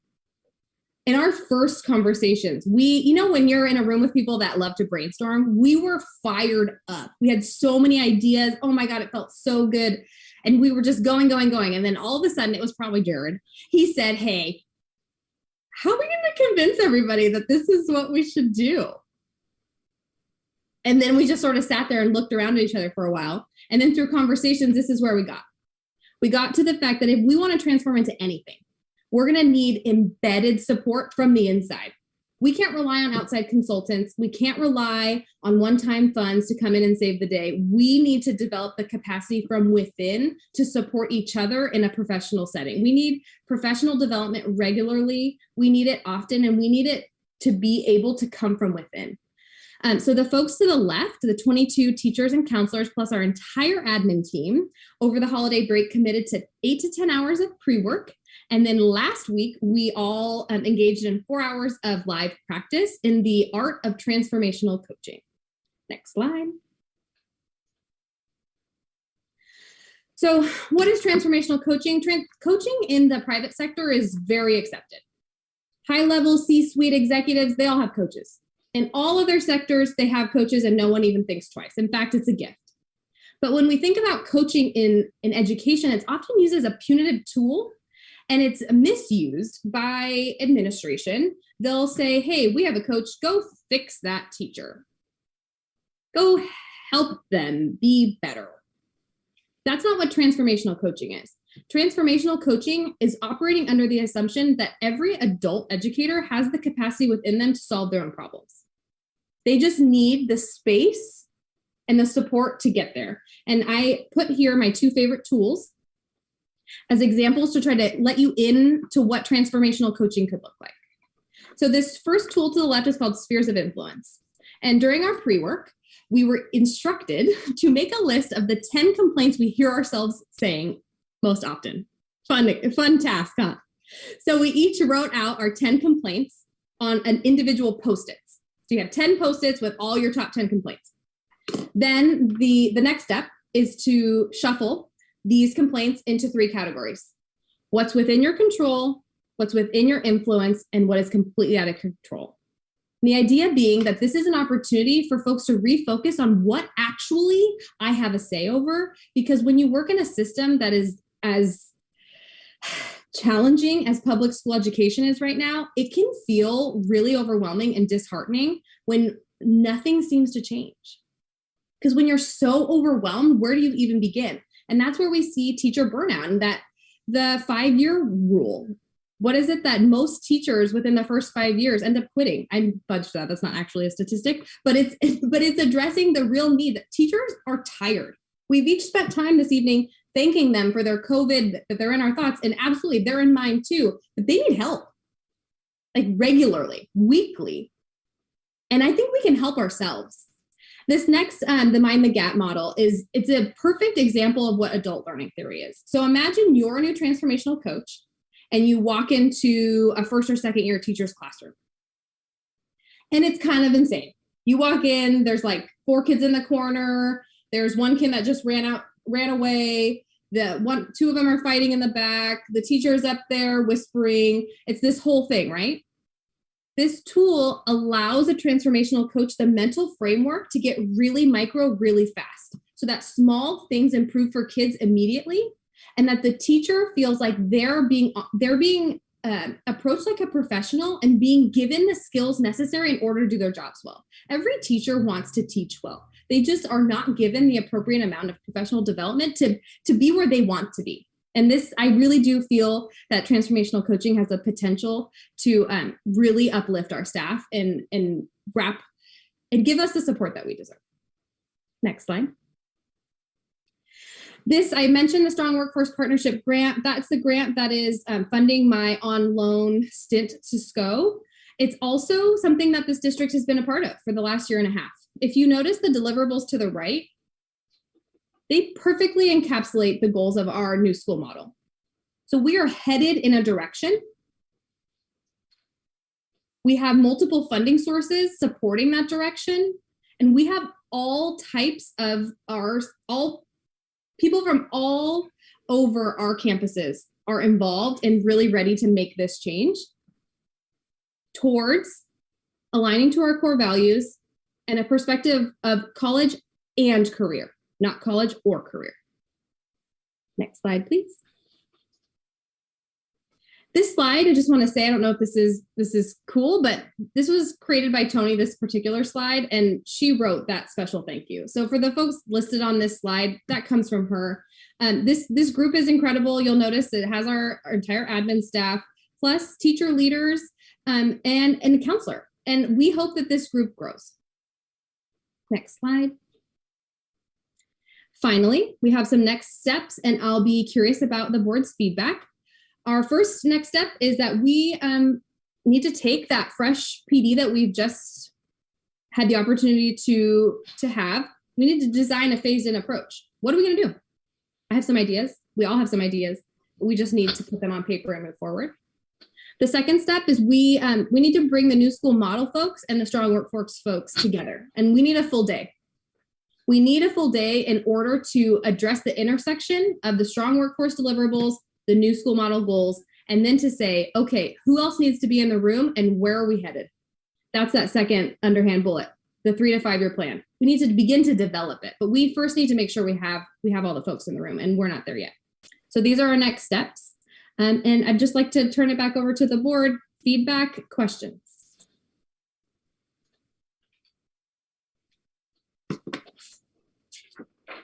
All right, who wants to be the first to give Ms. Ochoa-Wilkerson their feedback? Ms. Jeannie Fernandez, please, I'm calling on you. Thank you. So, hi, Nicole. Hi. I like that we are focusing on the portrait of a graduate that you and I both had a hand in. So thank you for doing that. I wish this could all happen quicker. And I wonder I don't know. I didn't get that far. Thank you. Thank you. Thank you for your efforts. And I just have to say, I love your enthusiasm and I love your attitude, and we are blessed to have you. Thank you. Go ahead, Julie. Yeah, it sounds very exciting. And I was just wondering how the committee was formed. Do you know? Sure. Would you like me to answer that? Yeah, please. So the committee was formed, the OGs, if you will, were myself, Tony, Shauna, and Allie. We initially applied for the grant. So we sat for an interview, wrote up our responses. And then when we were awarded the grant, we had a conversation, and something to the effect of who has the capacity and the desire. I'm paraphrasing there. But we each went around and threw out a name or two, invited folks, and these are the people that said yes and have stuck around. So it wasn't a perfect, nothing is. There isn't a clear way to say how each person was invited, but for the Art of Coaching Professional Development, that list was curated from each of the department chairs being offered. So that was New School Model Committee plus every department chair who said yes when invited. And how do you expect this program to drive instruction? I love that question. I love that we're talking about instruction at a school board meeting. How do I anticipate this driving instruction? I mean, I have a lot of ideas. I think it would be presumptuous for me to declare some definitive plans, given that I am a teacher and not an administrator. I see this as being, first of all, when I think of departments, I think of each department perhaps taking ownership of an outcome or two. Science seems natural affinity to curiosity, for example. And what would it look like for folks in that department to plan their curriculum with their standards in mind and then the outcomes in mind? Like, what's the intersection of the standard and curiosity? What can we come up with there? And that precisely, that shift of like, okay, how do I rethink what I usually teach to include balance? That's going to need a coach. Somebody to sit there with you, because you can't do this alone. Does that answer your question, or could I give you more information? No, I get it. Yes. And I get that time is going to be huge, and cooperation between teachers and the coaching. I see all that as something you're definitely going to need. It sounds great. Thank you so much. Thank you. Kelly. Well, I thank you for the great presentation and all the hard work that you're doing. I want to say I love the focus on college and career. That has just been a long time connection to the work that I've done. And I just education around how it's not college or career, and it's college and career. So I just love how that's embedded in the plan. That just makes me really excited, because I think it is something that we continue to have to reinforce around that connection, and that it's not a decision point that we have to choose either or. So I just love that. I wish we could get ongoing reports, data on the outcomes reported back to us. I love the way you're setting that up in the surveying and the connecting that back to the portrait of graduate. And so that was something that I wished that we could get that information back. And I wonder and just would love to think more around what are the factors that are influencing the disparities in our district around some of the data points that you had up. I know recently for another project, I was on DataQuest looking at attendance data, and I was, again, just shocked, even just looking at our chronic absenteeism rate in comparison to the county and the state. And so I just really wonder what factors are at play, and what solutions or strategies we might be able to bring forward to decrease some of those disparities. Thanks, Kelly. You made me think of something I hoped to be able to include. So you're talking about root causes. You're curious, how is this, why is this happening? Makes me think of the framework for transformational coaching that we just all had that PD around. Really focuses on 3 areas, which makes it uniquely different than any coaching in like the private sector, or honestly even like educational coaching. This is a very specific model. It's called transformational coaching. And the reason it's transformational is because it focuses on 3 B's: behaviors, beliefs, and ways of being. So the behaviors is typically what coaching focuses on. Like, do you stand at the door and say their name when they walk in? You know what I mean? And that's fine, but like, that's not transformational. Where you get transformational is you get beliefs. You have this safety. I coach teachers, and the first 3 meetings, all I do is focus on trust. This is confidential. What you say here, I'm not telling your admin, because what we're getting to is a place where they can say, I'm really struggling with Jimmy in the corner. And then I can say I can ask some provoking questions. Well, who is Jimmy? And we can explore some underlying beliefs about what that teacher might believe is possible for kids like Jimmy. Let's say perhaps Jimmy has dyslexia. This teacher, I bet you $1 million, has not had PD on how to teach kids with dyslexia since they got a teaching credential. And what a moment to be able to open up and be honest, because it's scary to say what you don't know, especially when your job is on the line. And for a fellow educator to be like, let's look together. Because it's not an expert in the room. The coach is not the expert. I coached kindergarten teachers last year. I've never even stepped foot in a kindergarten class. It's just about holding space and letting people just finally be heard in a way that feels really safe. So I just wanted to say that. Thank you. Kelly, my turn. I really like the addressing of the sphere of influence. I actually coach this a lot to C-level folks, and I teach this class on a regular basis.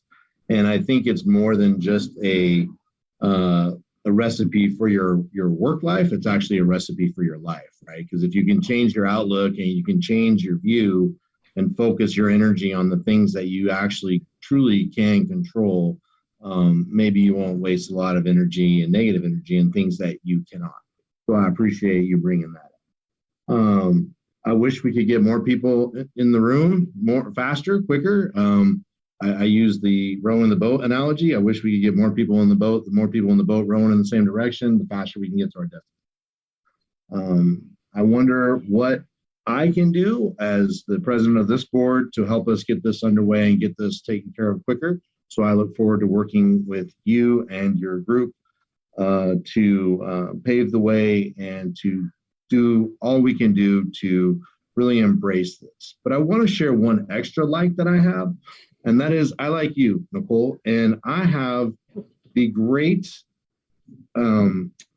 luxury of having sat in the bleachers with you when you were a student at our lovely high school and watching you play sports with one of my daughters, and to see you now delivering this thing tonight. I really like that because you are the embodiment of what Portrait of a Graduate is. It is you. So when we talk about people that are Portrait of a Graduate, for me, it is you. And I just want to share that with you in this public space because I have had that great luxury of seeing you way back when and seeing you now. So I look forward to working with you in the future. And I'm excited about all this because this is the kind of stuff that when I decided to join the board, I wanted to talk about, not the other stuff. We'll deal with the other stuff, but this is the stuff we need to get taken care of. With that, public comments on this topic, please. Patrick, I wanted to ditto what you said about Nicole. She is absolutely the embodiment of our Portrait of a Graduate. So thank you, Nicole, for everything. Thank you both. Flattering, very flattering. I also just want to say to your point, Patrick, of more people faster. Yes, ma'am. How do I say this? You say it. Invitation is open. Mm-hmm. If there are teachers and staff listening that like, why am I not on that committee? Send me an email. Would love to have you. I just learned like Lily Rex, shout out to Lily Rex. She taught at New Tech, which is at SCO is like Mecca, and she's not on this committee. So there are people out there that we need. So if you're listening and you're interested, send me an email. That's great. public comments, please raise your hand so Jenny can put you in the queue and we can get to it. We'll try to keep this meeting moving along. I just blasted your email out to everybody. Boom. Be nice. No comments. It was that good. That's exactly right. Take it as a compliment. Tip of the cap. You did such a great job. Gonna move on. Thank you very much, Nicole. I really appreciate it. Thanks, guys. Looking forward to bringing this to life. The next item on the agenda is consideration of approval of proposed new courses in the Career Technical Education Department. I believe this is an action item, so we're going to have to take a motion on this. Is that correct, Jenny? Thank you, ma'am. Yes. Can I have a motion on this, please? I move we approve the proposed new courses in the Career Technical Education Department. Thank you, Second. Thank you, Jeannie. With that, we'll introduce Ms. Heidi Mickelson and take it away, please. Perfect. Thank you very much. And hopefully my internet out here behaves. Let's see. So for those who don't know me, good evening. I'm Heidi Mickelson. I'm one of the ag teachers at West County High School, and I am one of the CTE department chairs. I've also been had the privilege of working with the district on the CTE incentive grant and Perkins grant over the last 3 years as well. So CTE is literally my lifeblood along with ag, and I get really excited about this topic. So the CTE department, fueled with strong workforce and the new school model, everything that Nicole just was a great segue with, started this process of really looking at what are our pathways, what are we teaching, and does it really serve the need of our community and our students the way we should be? We looked at this data. SCO came to our meeting in October when we had a staff development day or staff work day. And we looked at the career readiness survey and looked at the data and really looked at everything that has been put out there. And we've, looked at, are our classes aligned with what is high demand, high wage paying jobs in our area and our surrounding areas. And so with that, we started this process and reworked all of our sectors and came up with these 9. One more will be presented next month after a discussion at a department chair meeting that hasn't yet happened yet. But these 9 I'm going to present to you tonight. I'm excited to share with everybody. Go ahead, Jenny. So these are listed by industry sector, and there are a few new pathways. One of the strong workforce model or grant goals is to actually develop new pathways that are 2 or 3 year pathways, meaning they would have a introductory, a concentrator, and a capstone class, so 3 years of a kid going through the pathway to be a pathway completer, or just a concentrator and a capstone. And so these are the beginnings of those pathways, along with some articulations in the works as well. Go ahead, Jenny. All right, so under Ag and Natural Resources, our team looked at how can we get kids excited about the pathways that we have and the ones that we are wanting to offer. And so one of the first steps that we looked at is an Introduction to Ag Science course. This would be an introductory level course with focuses on plant science, ag mechanics, and ag business, as well as animal science too. But this would lead into those 3 pathways, since those are the ones that we have standing or are developing right now. The focus would be those 4 sectors. And we're going to replace Floral Design 1 and 2 with the addition of, or the potential addition of these courses. One thing with the ag world that we work with is our ag incentive grant. And that grant for us funds our department a lot of stuff we get to do with the kids. And one of the data points that they judge our department on is our freshman cohort retention from freshman year to senior year. And after really looking at our data, we're realizing we're losing a lot of kids who take floral just for the fine arts, but they don't continue with ag through those 4 years. And so we drop in our fourth year person or that number, and we actually get defunded for that. And so we were trying to figure out what are ways that we can hook them at the beginning and keep them going through our pathways or through our classes, and really serve the need of our ag industry and the industries around us. And so for starting with this intro to ag class would be kind of a survey class into agriculture. Again, we would be replacing floral design 1 and 2 with that one. This year, I've had the privilege of teaching Ag Mechanics 1. And so we would like to add an Ag Mechanics 2, which would be the capstone course to this pathway. This would further develop the skills of the Ag Mech 1 and focusing more on welding and the integration of other skills. So think bigger projects. If you've been to Sonoma County Fair, there's actually an Ag Mechanics sale during the beef auction normally, where the kids get to enter it at the county fair. If they place first and they would like to sell it, they can actually go into an auction and the kids can make some money back on this. This is where you'll see barbecues, trailers, benches, fire pits, different tables, I mean, all sorts of things. And we would like to actually work with our community and the district, and maybe looking at some of our seating options on campus and how can we give back to the community and campus as well through this class. And so again, this would be the capstone course to the Ag Mech pathway, giving us pathway completers starting next year in that pathway.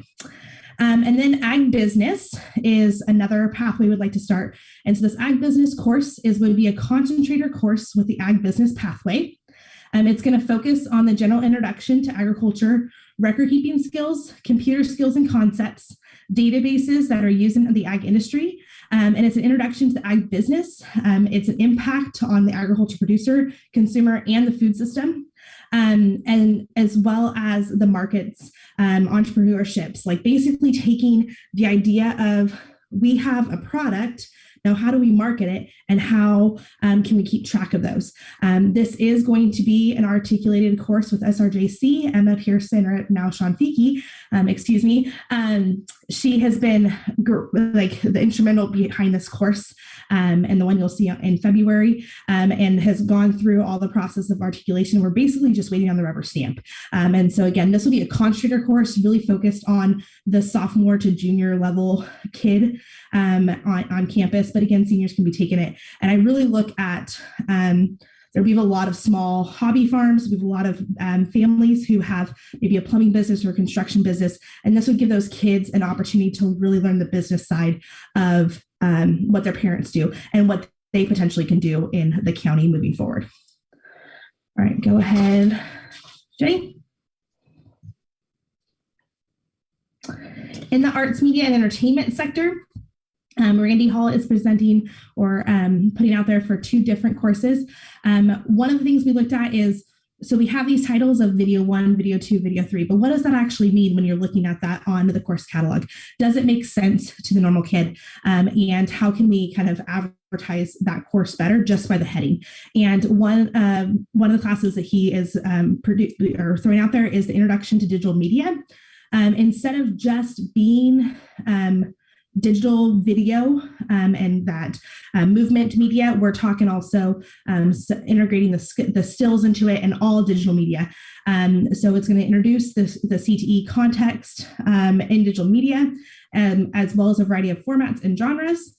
And then on top of working on skill building, work planning, interpersonal skills through a series of media projects. And so this would be an introductory course, again, replacing video 1 on the course selection and focusing more on the whole aspect of digital media.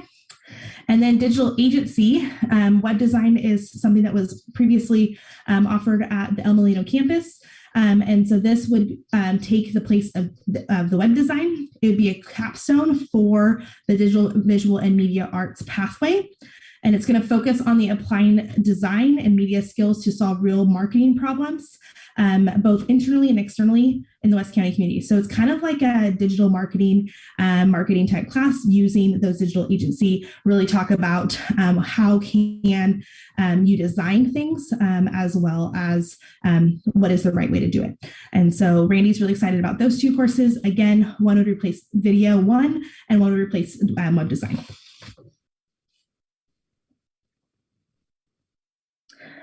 And then the CTE as a department as a whole has recognized a struggle that we have at the beginning of the year. And we were hoping that through this course, the CTE survey course is what we want to call it, this could maybe alleviate some stress on counselors at the beginning of the year. So when kids are picking classes, they are kind of picking them. We've gone through showcase night. Some of us are able to go to the middle schools and advertise our courses, but really do they have a taste of what that course actually is until they actually get into it? Probably not. And so this survey course would be what it exactly is, a survey of all the CTE sectors that would like to participate in it. And we would like to target the freshmen who do not really know what CTE pathway they would like to complete or go through within high school, plus the ones who would like to explore all the options that we have on campus.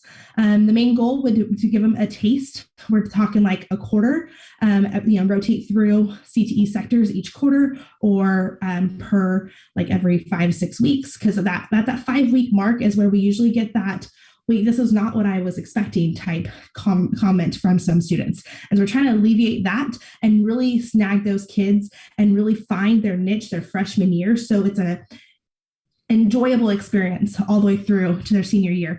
And we really can kind of hone in on those skills. And maybe a kid discovers that they really, really liked the video, or they really, really liked wood shop, and they never would have tried it because they were scared of the tools, or they were scared of messing up a camera, or whatever it might be.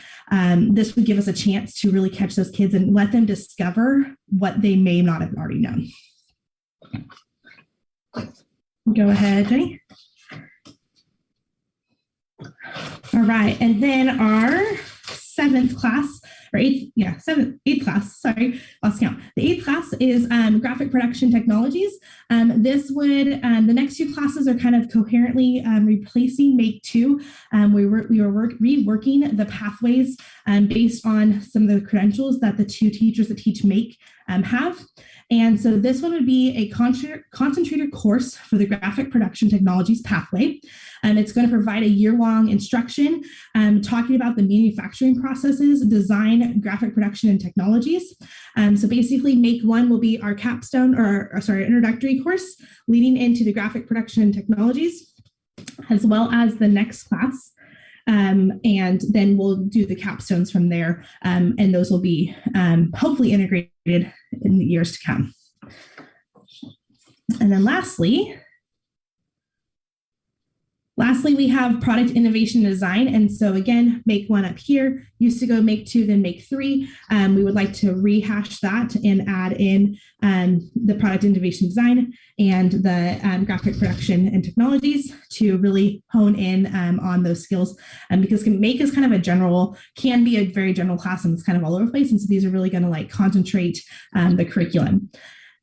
So this will be a capstone course for a product innovation design pathway.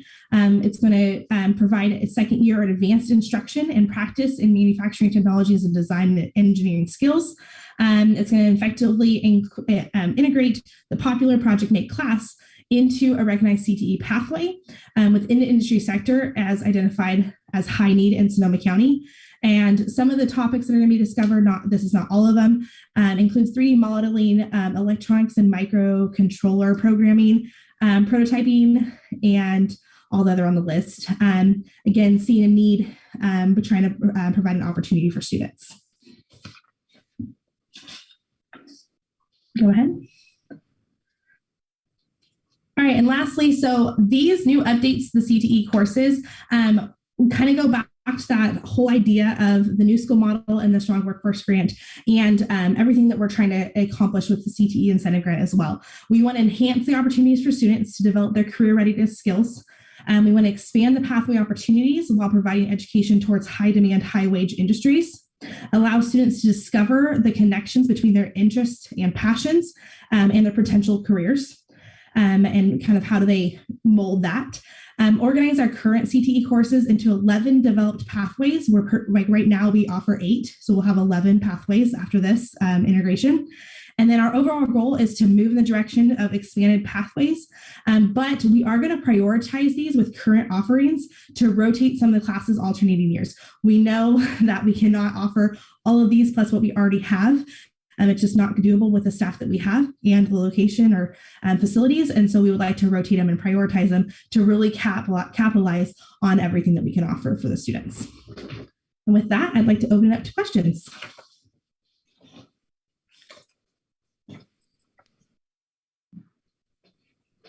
Thank you, Heidi. Questions for Heidi? Jeannie, Kelly? All right, Jeannie, go ahead. I just wanted to say thank you, Heidi, for the thorough explanation. We got the presentation earlier, but it's nice to hear the details. So thank you. And I'm excited for some of these really interesting classes. And I love the idea of a pathway, of a beginning, a middle, and an end, not just, you know, take this, that, or that, so that we really can give kids an opportunity to have a career that is included, you know, that they've learned something through their education that gives them the beginning and that start. So thank you very much.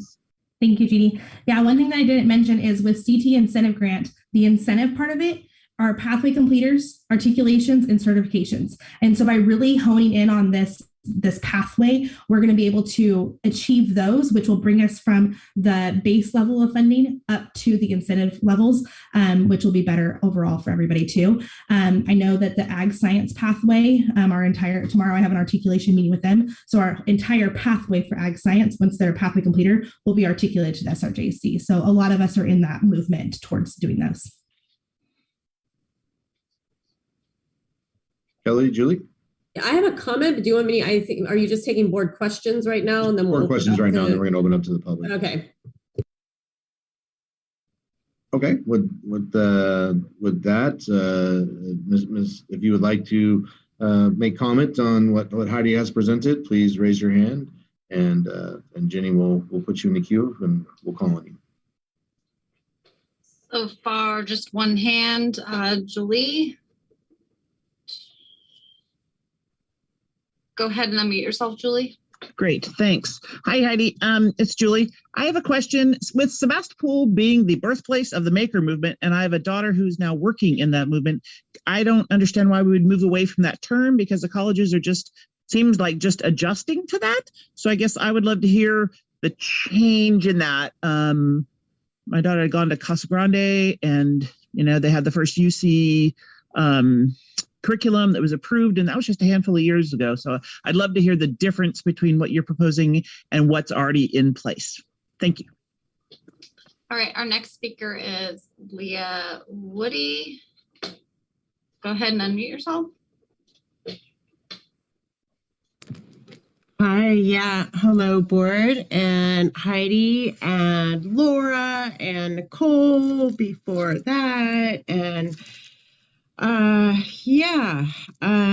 so I'm really excited about articulation, and of course, and also I want to just bring the attention to the board. Like, I wanted to mention that in terms of work-based learning, and that the model of kind of integrating college and career is in terms of me coming. So what I've always done in the district, since I've worked in the district, I go into the senior classes and I speak to all the English. I utilize the English teachers' curriculum, because their first assignment for their students are personal statement essays, right? Cathartic essays, writing about themselves, looking within themselves, where they came from, how they got there, where they're going. And that really is kind of like articulation, right? And we have the JC that already has this model, and I'm so proud, and thank you so much, Heidi and Nicole.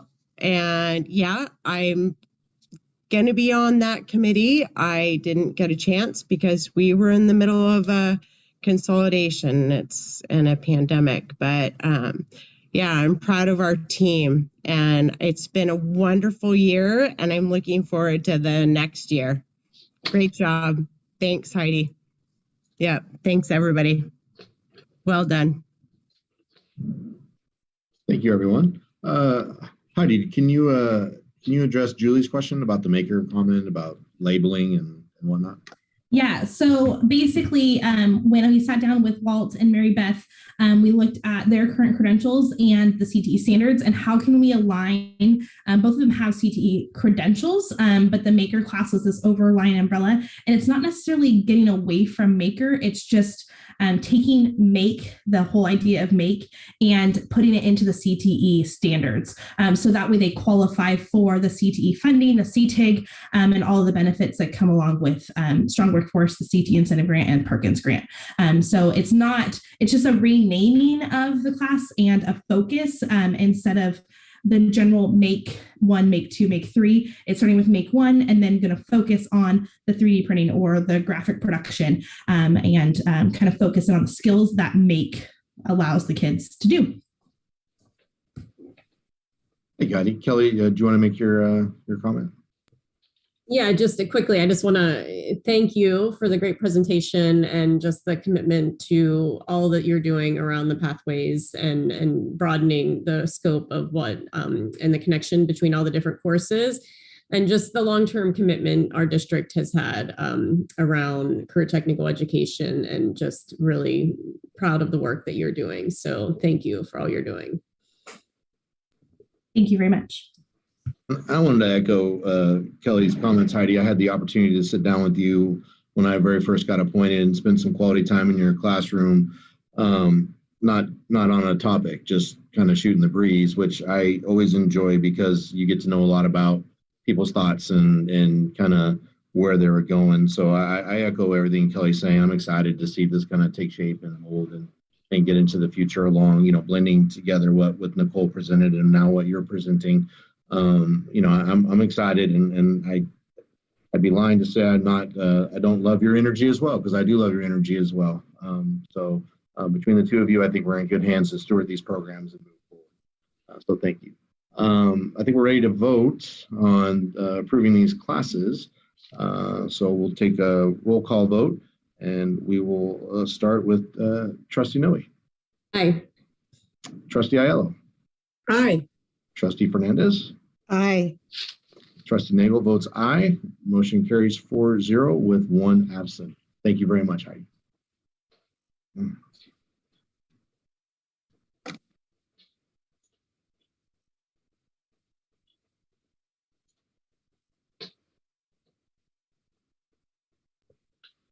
You're muted, Patrick. You're muted. Well, gosh darn it. I pride myself on not making that mistake. I'm going to move on to item number 4, consideration of approval of update to district COVID safety plan. The floor is yours. I'm sorry. First, can I get a motion, please? I move we approve the update to the district COVID safety plan. Thank you, Kelly. I'll second. Thank you, Julie. Jenny, the floor is all yours.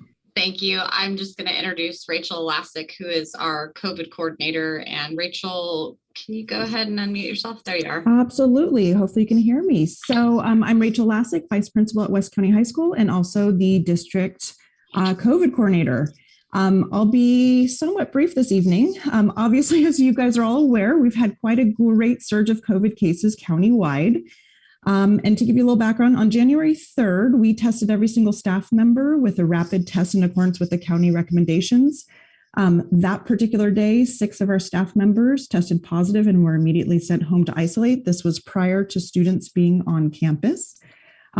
We also sent a notice on that day to students to bring masks and gave them the updated mask guidance recommending N95 and KN95 masks or double masking with a surgical mask. On Thursday, January 6th, so after school had started, Sonoma County Office of Education officially provided West Sonoma County Union High School District our allotment of at-home rapid tests for our students. Jenny was amazing and went and picked up our allotment. And so we were able on Friday, January 7th, to provide all of our students their test kit during their 3rd period class.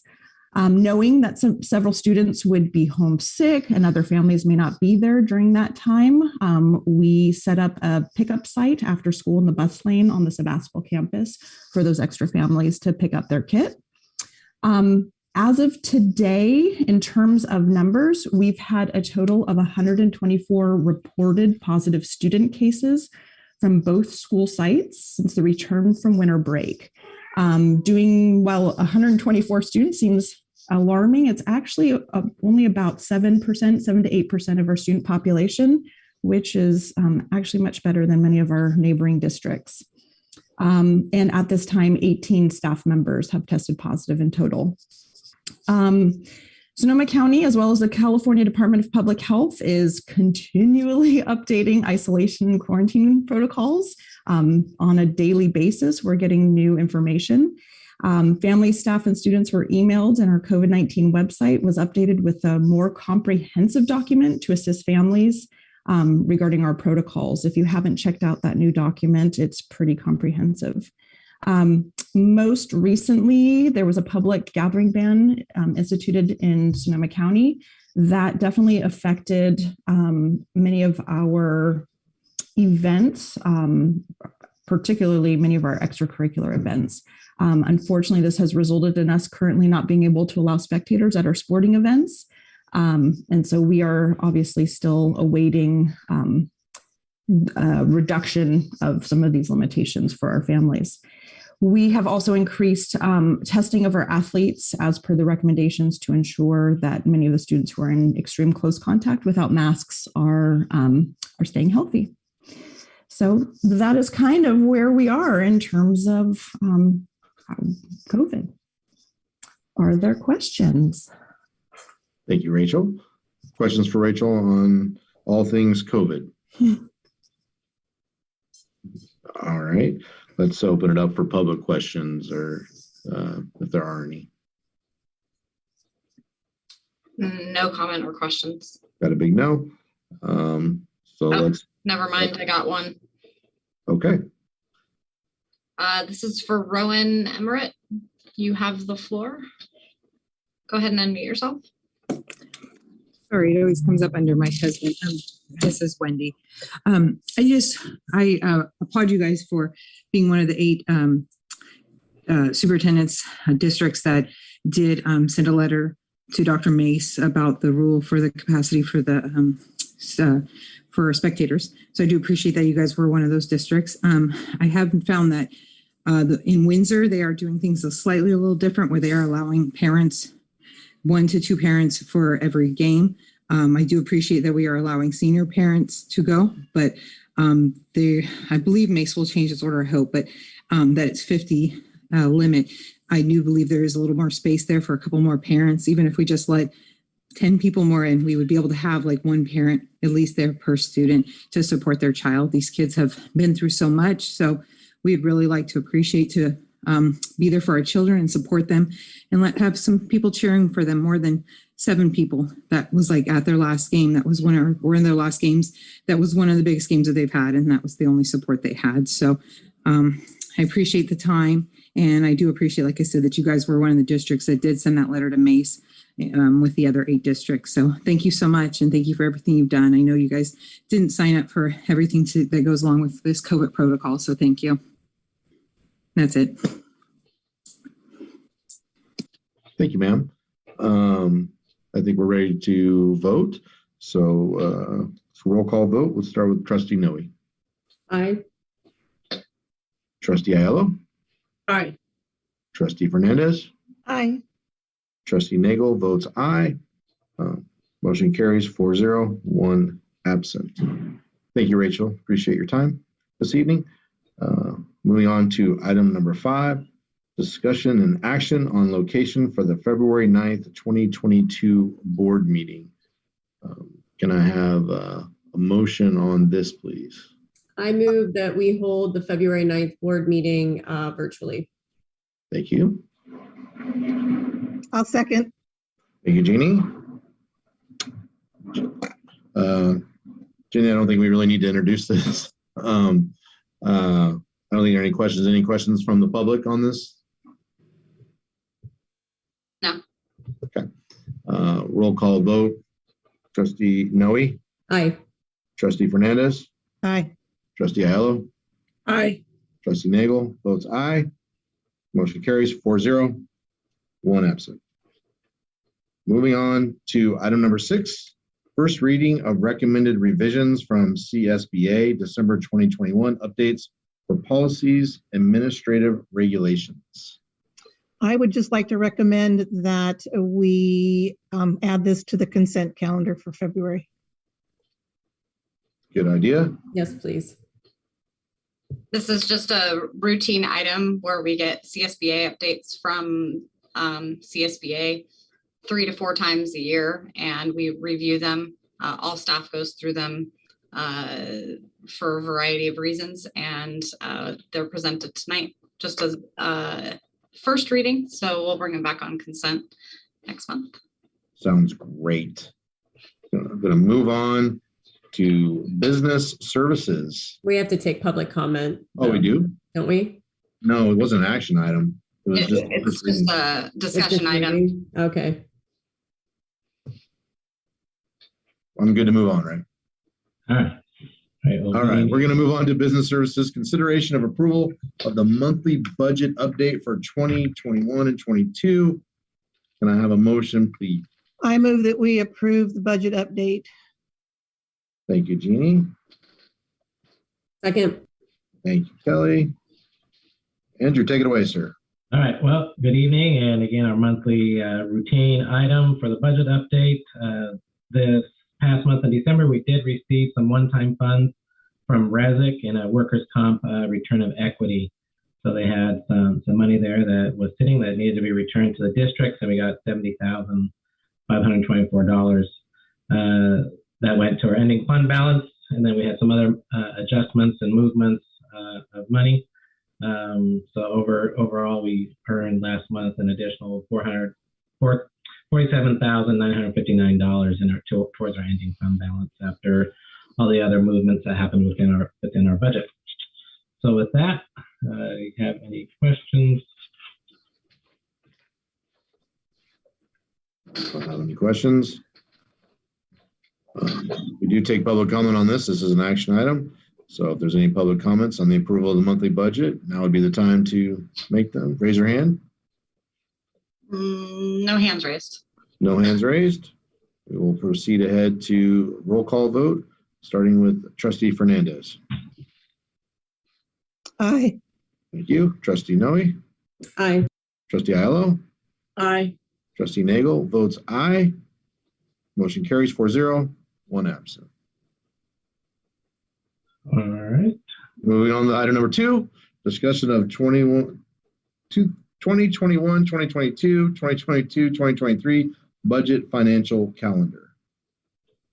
Yes, so I bring before you the calendar for the year regarding our budget and finance activities that happen throughout the calendar year. The calendar outlines the activities that occur each month related to the budget and finances of the district. The key points are January, as the governor provides his first glimpse of his proposed budget and the state priorities for the budget. And we get to see what K-14 education is proposed to be funded at for the upcoming year. Then through February and March, we start to build projections for the next budget year, including the multi-year projection along with next year's budget. Also in March, we'll bring to you the second interim that shows where the district stands financially from July through January. And then in May, the governor releases his May revise to the budget, which is kind of our final look at to where that budget's going to be before the legislature enacts a budget in June, generally after we adopt our budget. And during the spring, during those spring months, we are developing our budget and continuing to work on the budget along with the LCAP that comes before the board in June for your approval along with the LCAP. Then over the summer months, the business office continues to work on closing the prior year and prepare for any changes from the enacted budget from the state legislature in June, and then prepare a 45-day revise as we did this year.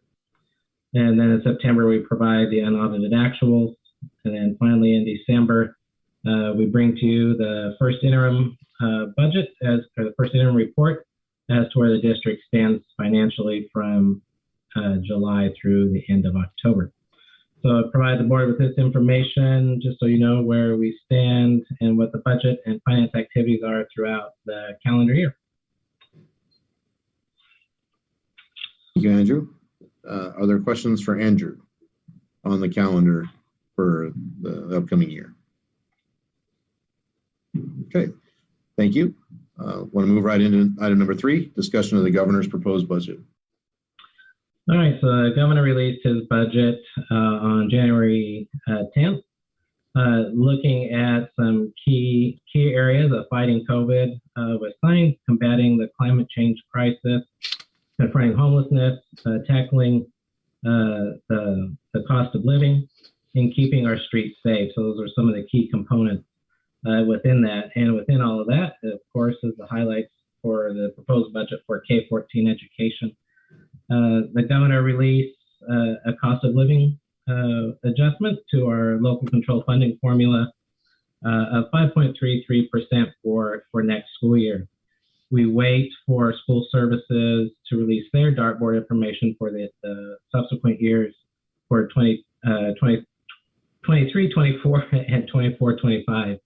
And they released that just this week. So their projection for 23, 24 is a 3.61% COLA and a 3.64% COLA for 24, 25. So we'll need to work through our local control funding formula calculator to see really what that looks like, along with any adjustments that are happening with any expenditures that have come up, and wait to see how SCO will implement their guidance on how to implement the COLAs and what additional factors that they might have for budgets for the districts that they oversee, and what those budgets will need to have in them for SCO approval and review for their oversight. There's additional proposed changes of how we are funded, looking at average daily attendance to becoming a possible rolling average daily attendance instead of either current year or prior year, whichever one is higher. There's some additional legislation that's out there that might even be looking at how we're funded based on enrollment instead of average daily attendance. So there's some of those considerations of how that's going to impact the budget. We'll have to wait and see how that plays out come to that May revise. Then there's the continued support for independent study and the need to have that for next year, continuing how we are doing independent study this year. Then we have an increase, as we've heard tonight, with all the new school models and CTE. There's proposed agriculture career technical education incentive grant, additional funding, and then some one-time funding for career and college pathways. So we'll have to wait for the trailer bills to come out to see how that money will actually be rolled out to the districts. And then we have some proposed funding to support new school construction and modernization of school facilities that's been proposed. So as we work through all of this, we will be attending the School Services of California budget workshop on Friday. So we'll get some more further insight and details as to what they think these projections will mean for the districts and kind of how to start implementing those and building the budget, waiting for some trailer bills. And of course, we'll just continue to work with the board, work with staff, work with our labor partners to really flesh out that budget and determine how we're going to finalize our budget within these next few coming months. So that's where we're at this point after the January 10th governor's budget. Thank you, Andrew. Bring it back to the board. Anyone have any questions for Andrew on his insights on the proposed governor's budget? Okay. Are there public comments? If you have a public question, now would be the time to raise your hand so Jenny can put you in line to ask questions about the budget. You have one speaker, Mary Fricker. Go ahead and unmute yourself.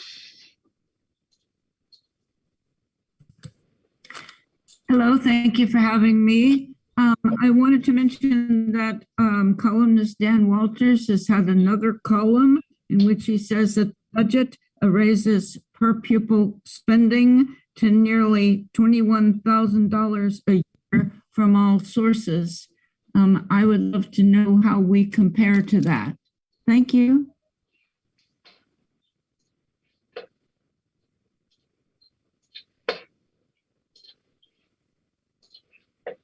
So you want to answer that? Sure, Andrew, can you take a stab at that? Yeah, I mean, all districts are funded differently. You know, it's all based off of the average daily attendance and where we're at. We have different funding levels. You know, not all districts are created the same in the way we get our funding. You know, within the county, it's all different. The county should be coming out with their annual report that shows where the districts are funded at and the various.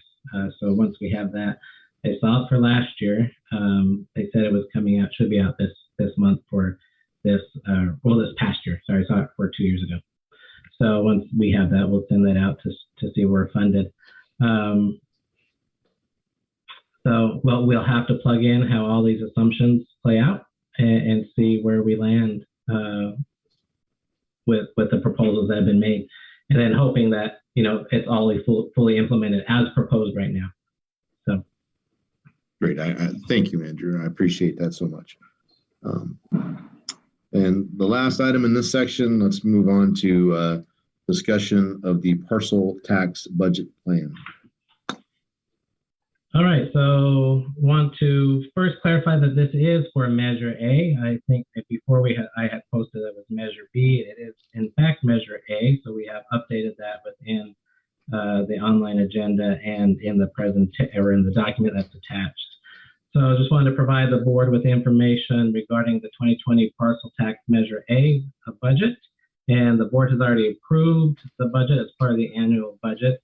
So this is really looking at an update as to where those expenditures are going to lie, and do they meet with the expenditure purposes as outlined in the measure, which were to maintain and improve the school shops, culinary, media, and other career technical education program, keep school libraries open, maintain and improve the school arts, music, and drama program, maintain small class sizes, maintain and expand student counseling services, maintain and improve the school's college prep courses, and improve technology and science education.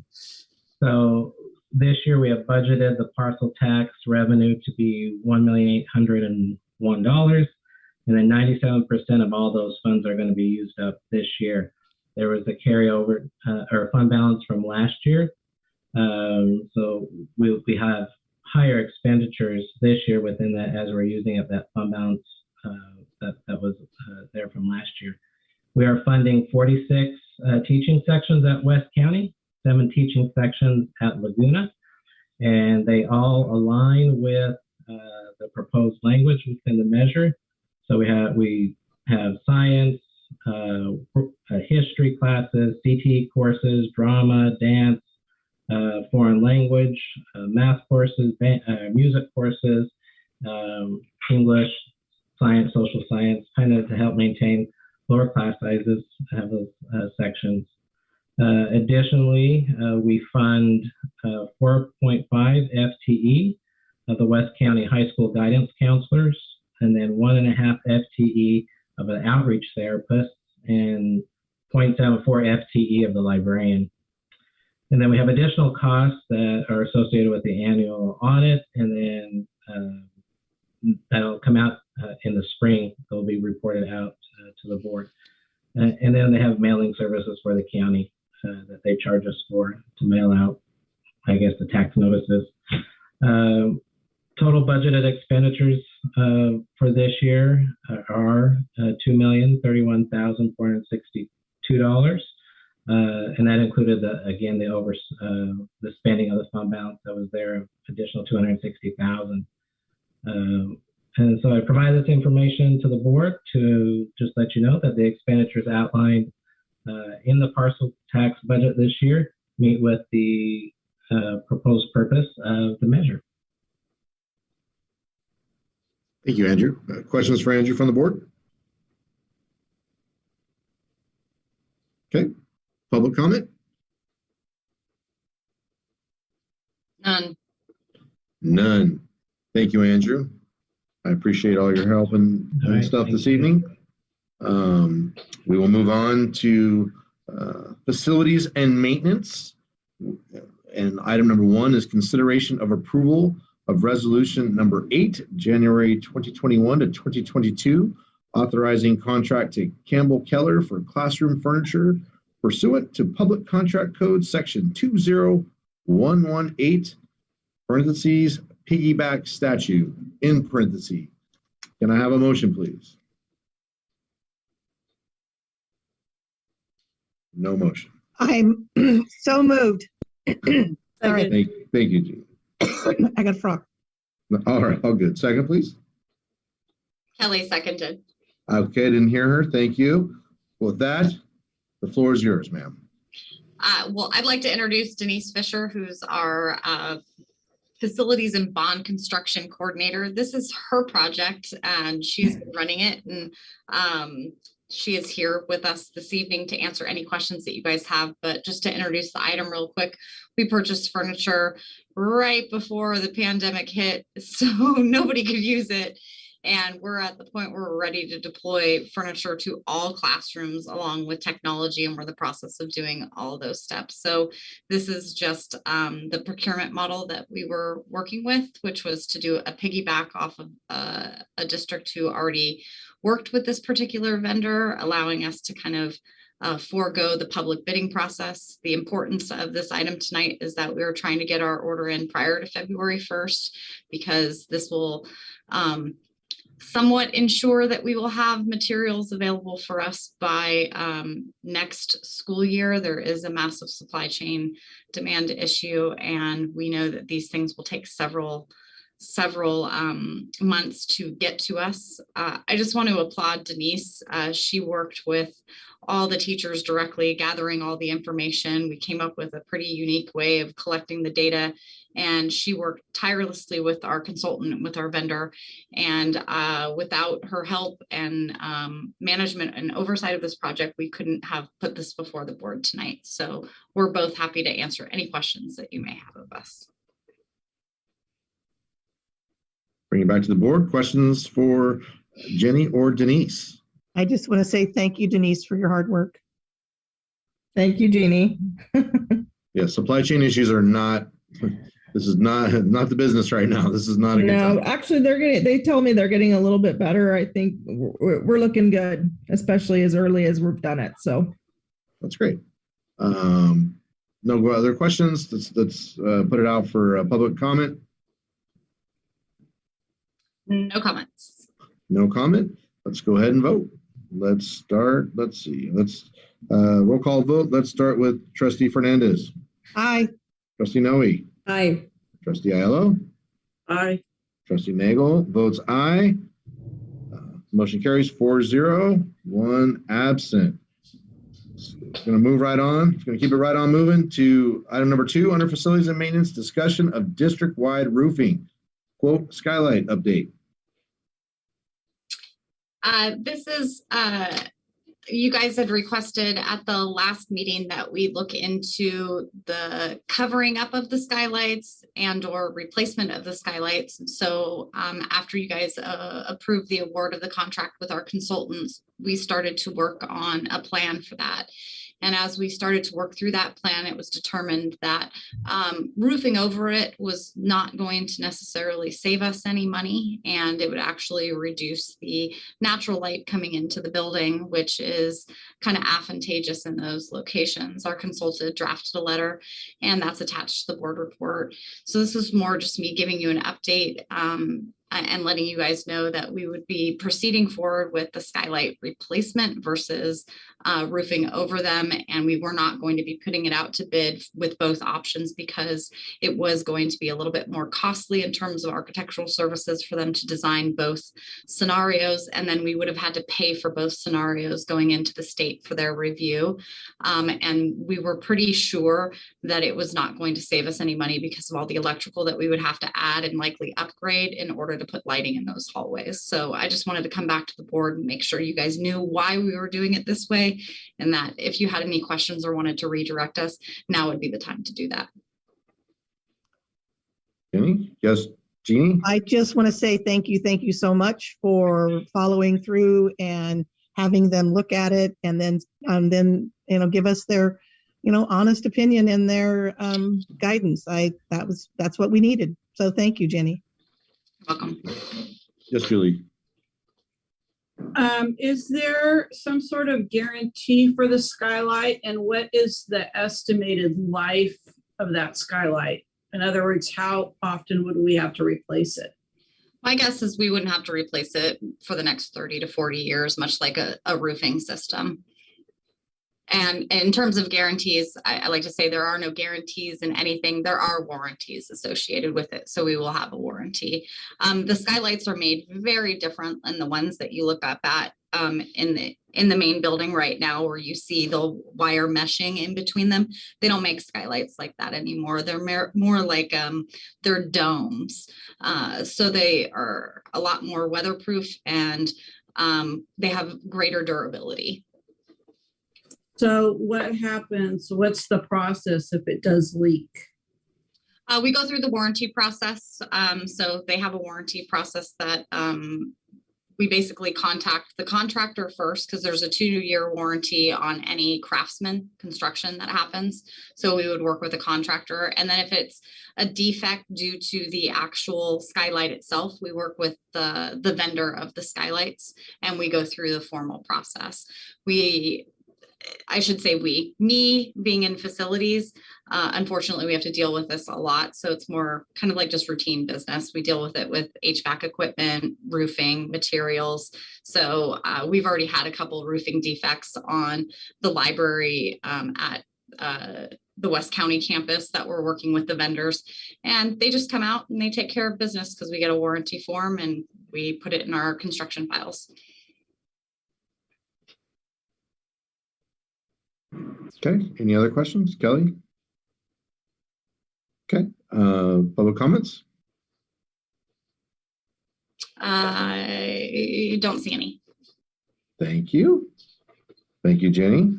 We will move on to the human resources section of our evening. And we will start with number 1, consideration of approval of the monthly personnel report. Can I have a motion, please? I move that we approve the monthly personnel report. Thank you, Jeannie. Second. Thank you, Kelly. Mia, the floor is yours. Okay, I do have some additions since the agenda was posted last Friday. We have Joe McCrowski, who we have increased to a 0.85 FTE. We've also hired Jim Augsburger. He's one of our retirees. He's going to come back and we need 5 days of school psychology services for the consortium. Hallie Richards is asked for a voluntary reduction to a 0.95 FTE. We had Jack Chauvin is our campus supervisor at Laguna High School, and we are increasing him from 6.4 hours a day to 7 hours a day. And Tina Hickox is one of our food service workers, and she is increasing from 4 hours a day to 5.75 hours a day. And that's the additions. Okay. Questions from the board? We don't take public comment on personnel matters, do we? Not usually. I mean, okay, that's fine. We usually don't have any public comments, but if they have any questions, I can answer them. I think we usually do. I mean, because we have to open it up for public comment, but we don't usually have much. Okay. I was just asking a clerical question. Any questions from the board? Questions from the public? Seeing none. There answers that question. We'll go ahead and vote. Trustee Fernandez?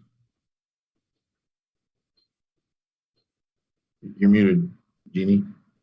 Aye. Thank you. Trustee Noe? Aye. Trustee Aiello? Aye. Trustee Nagel votes aye. Motion carries 4-0. 1 absent. Okay, move on to item number 2, public hearing on district's initial proposal for contract negotiations with California School Employee Association, CSEA, for 2021-2022. So this is an opportunity for the public to make any comments on the district's proposal for negotiations with CSEA. The district's openers are Article 12.1 transfers. We have an interest to revise the language in Article 12.1 from Anley High School and Emelino High School to the Sebastopol and Forestville campuses. And the district also reserves the right to present proposals on the articles opened by CSEA. Okay. So the board, if they have any, the board can ask questions, I guess, actually on the other item, but this is the opportunity for the public to make any comments if they wish to do so. Correct. Are there questions from the public or comments from the public on this matter?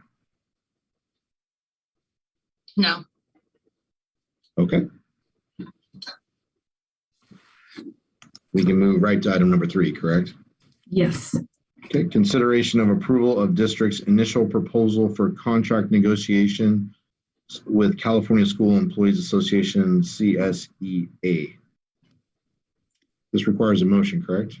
Correct. Okay. Do I have a motion? I move that we accept openers from California School Employee Association. These are, Julie, these are our district openers. That's the next. I thought we needed a motion. Sorry. We do, but this is to approve the district's openers. Oh, am I went ahead? You went ahead. Okay, I move that we consider approval of district's initial proposal for contract negotiations with California School Employee Association. Thank you, Julie. I heard Jeannie with a second. Go ahead, Mia. Again, our articles for the district are Article 12.1, and we also reserve the right to present proposals on the articles opened by CSEA. Okay. Any questions from the board? Any public comment on this matter? No. Okay. We'll do a roll call vote. Trustee Aiello? Aye. Trustee Fernandez? Aye. Trustee Noe? Aye. Trustee Nagel votes aye. Motion carries 4-0, 1 absent.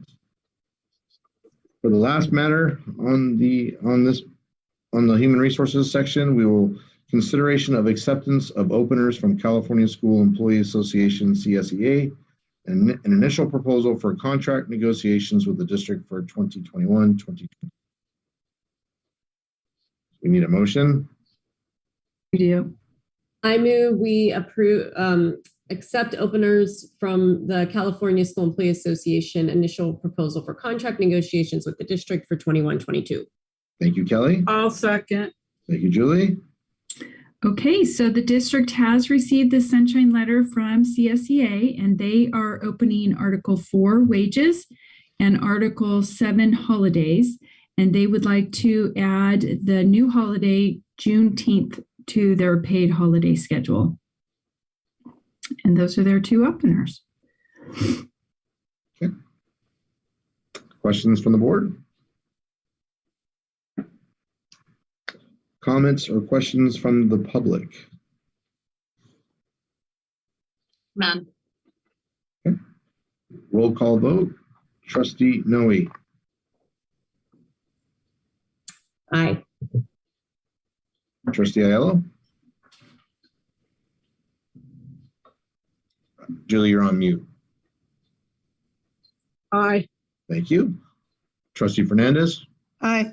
Trustee Nagel. Aye. Motion carries 4-0, 1 absent. That brings us to any future agenda items that anyone would like to call out now from the board. Okay. If you have some, please send those to me in writing. And with that, we are ready to adjourn the meeting. I appreciate everyone's efforts this evening, and we'll see you again next time on February 9th. Everyone have a wonderful evening. Bye-bye now. Right.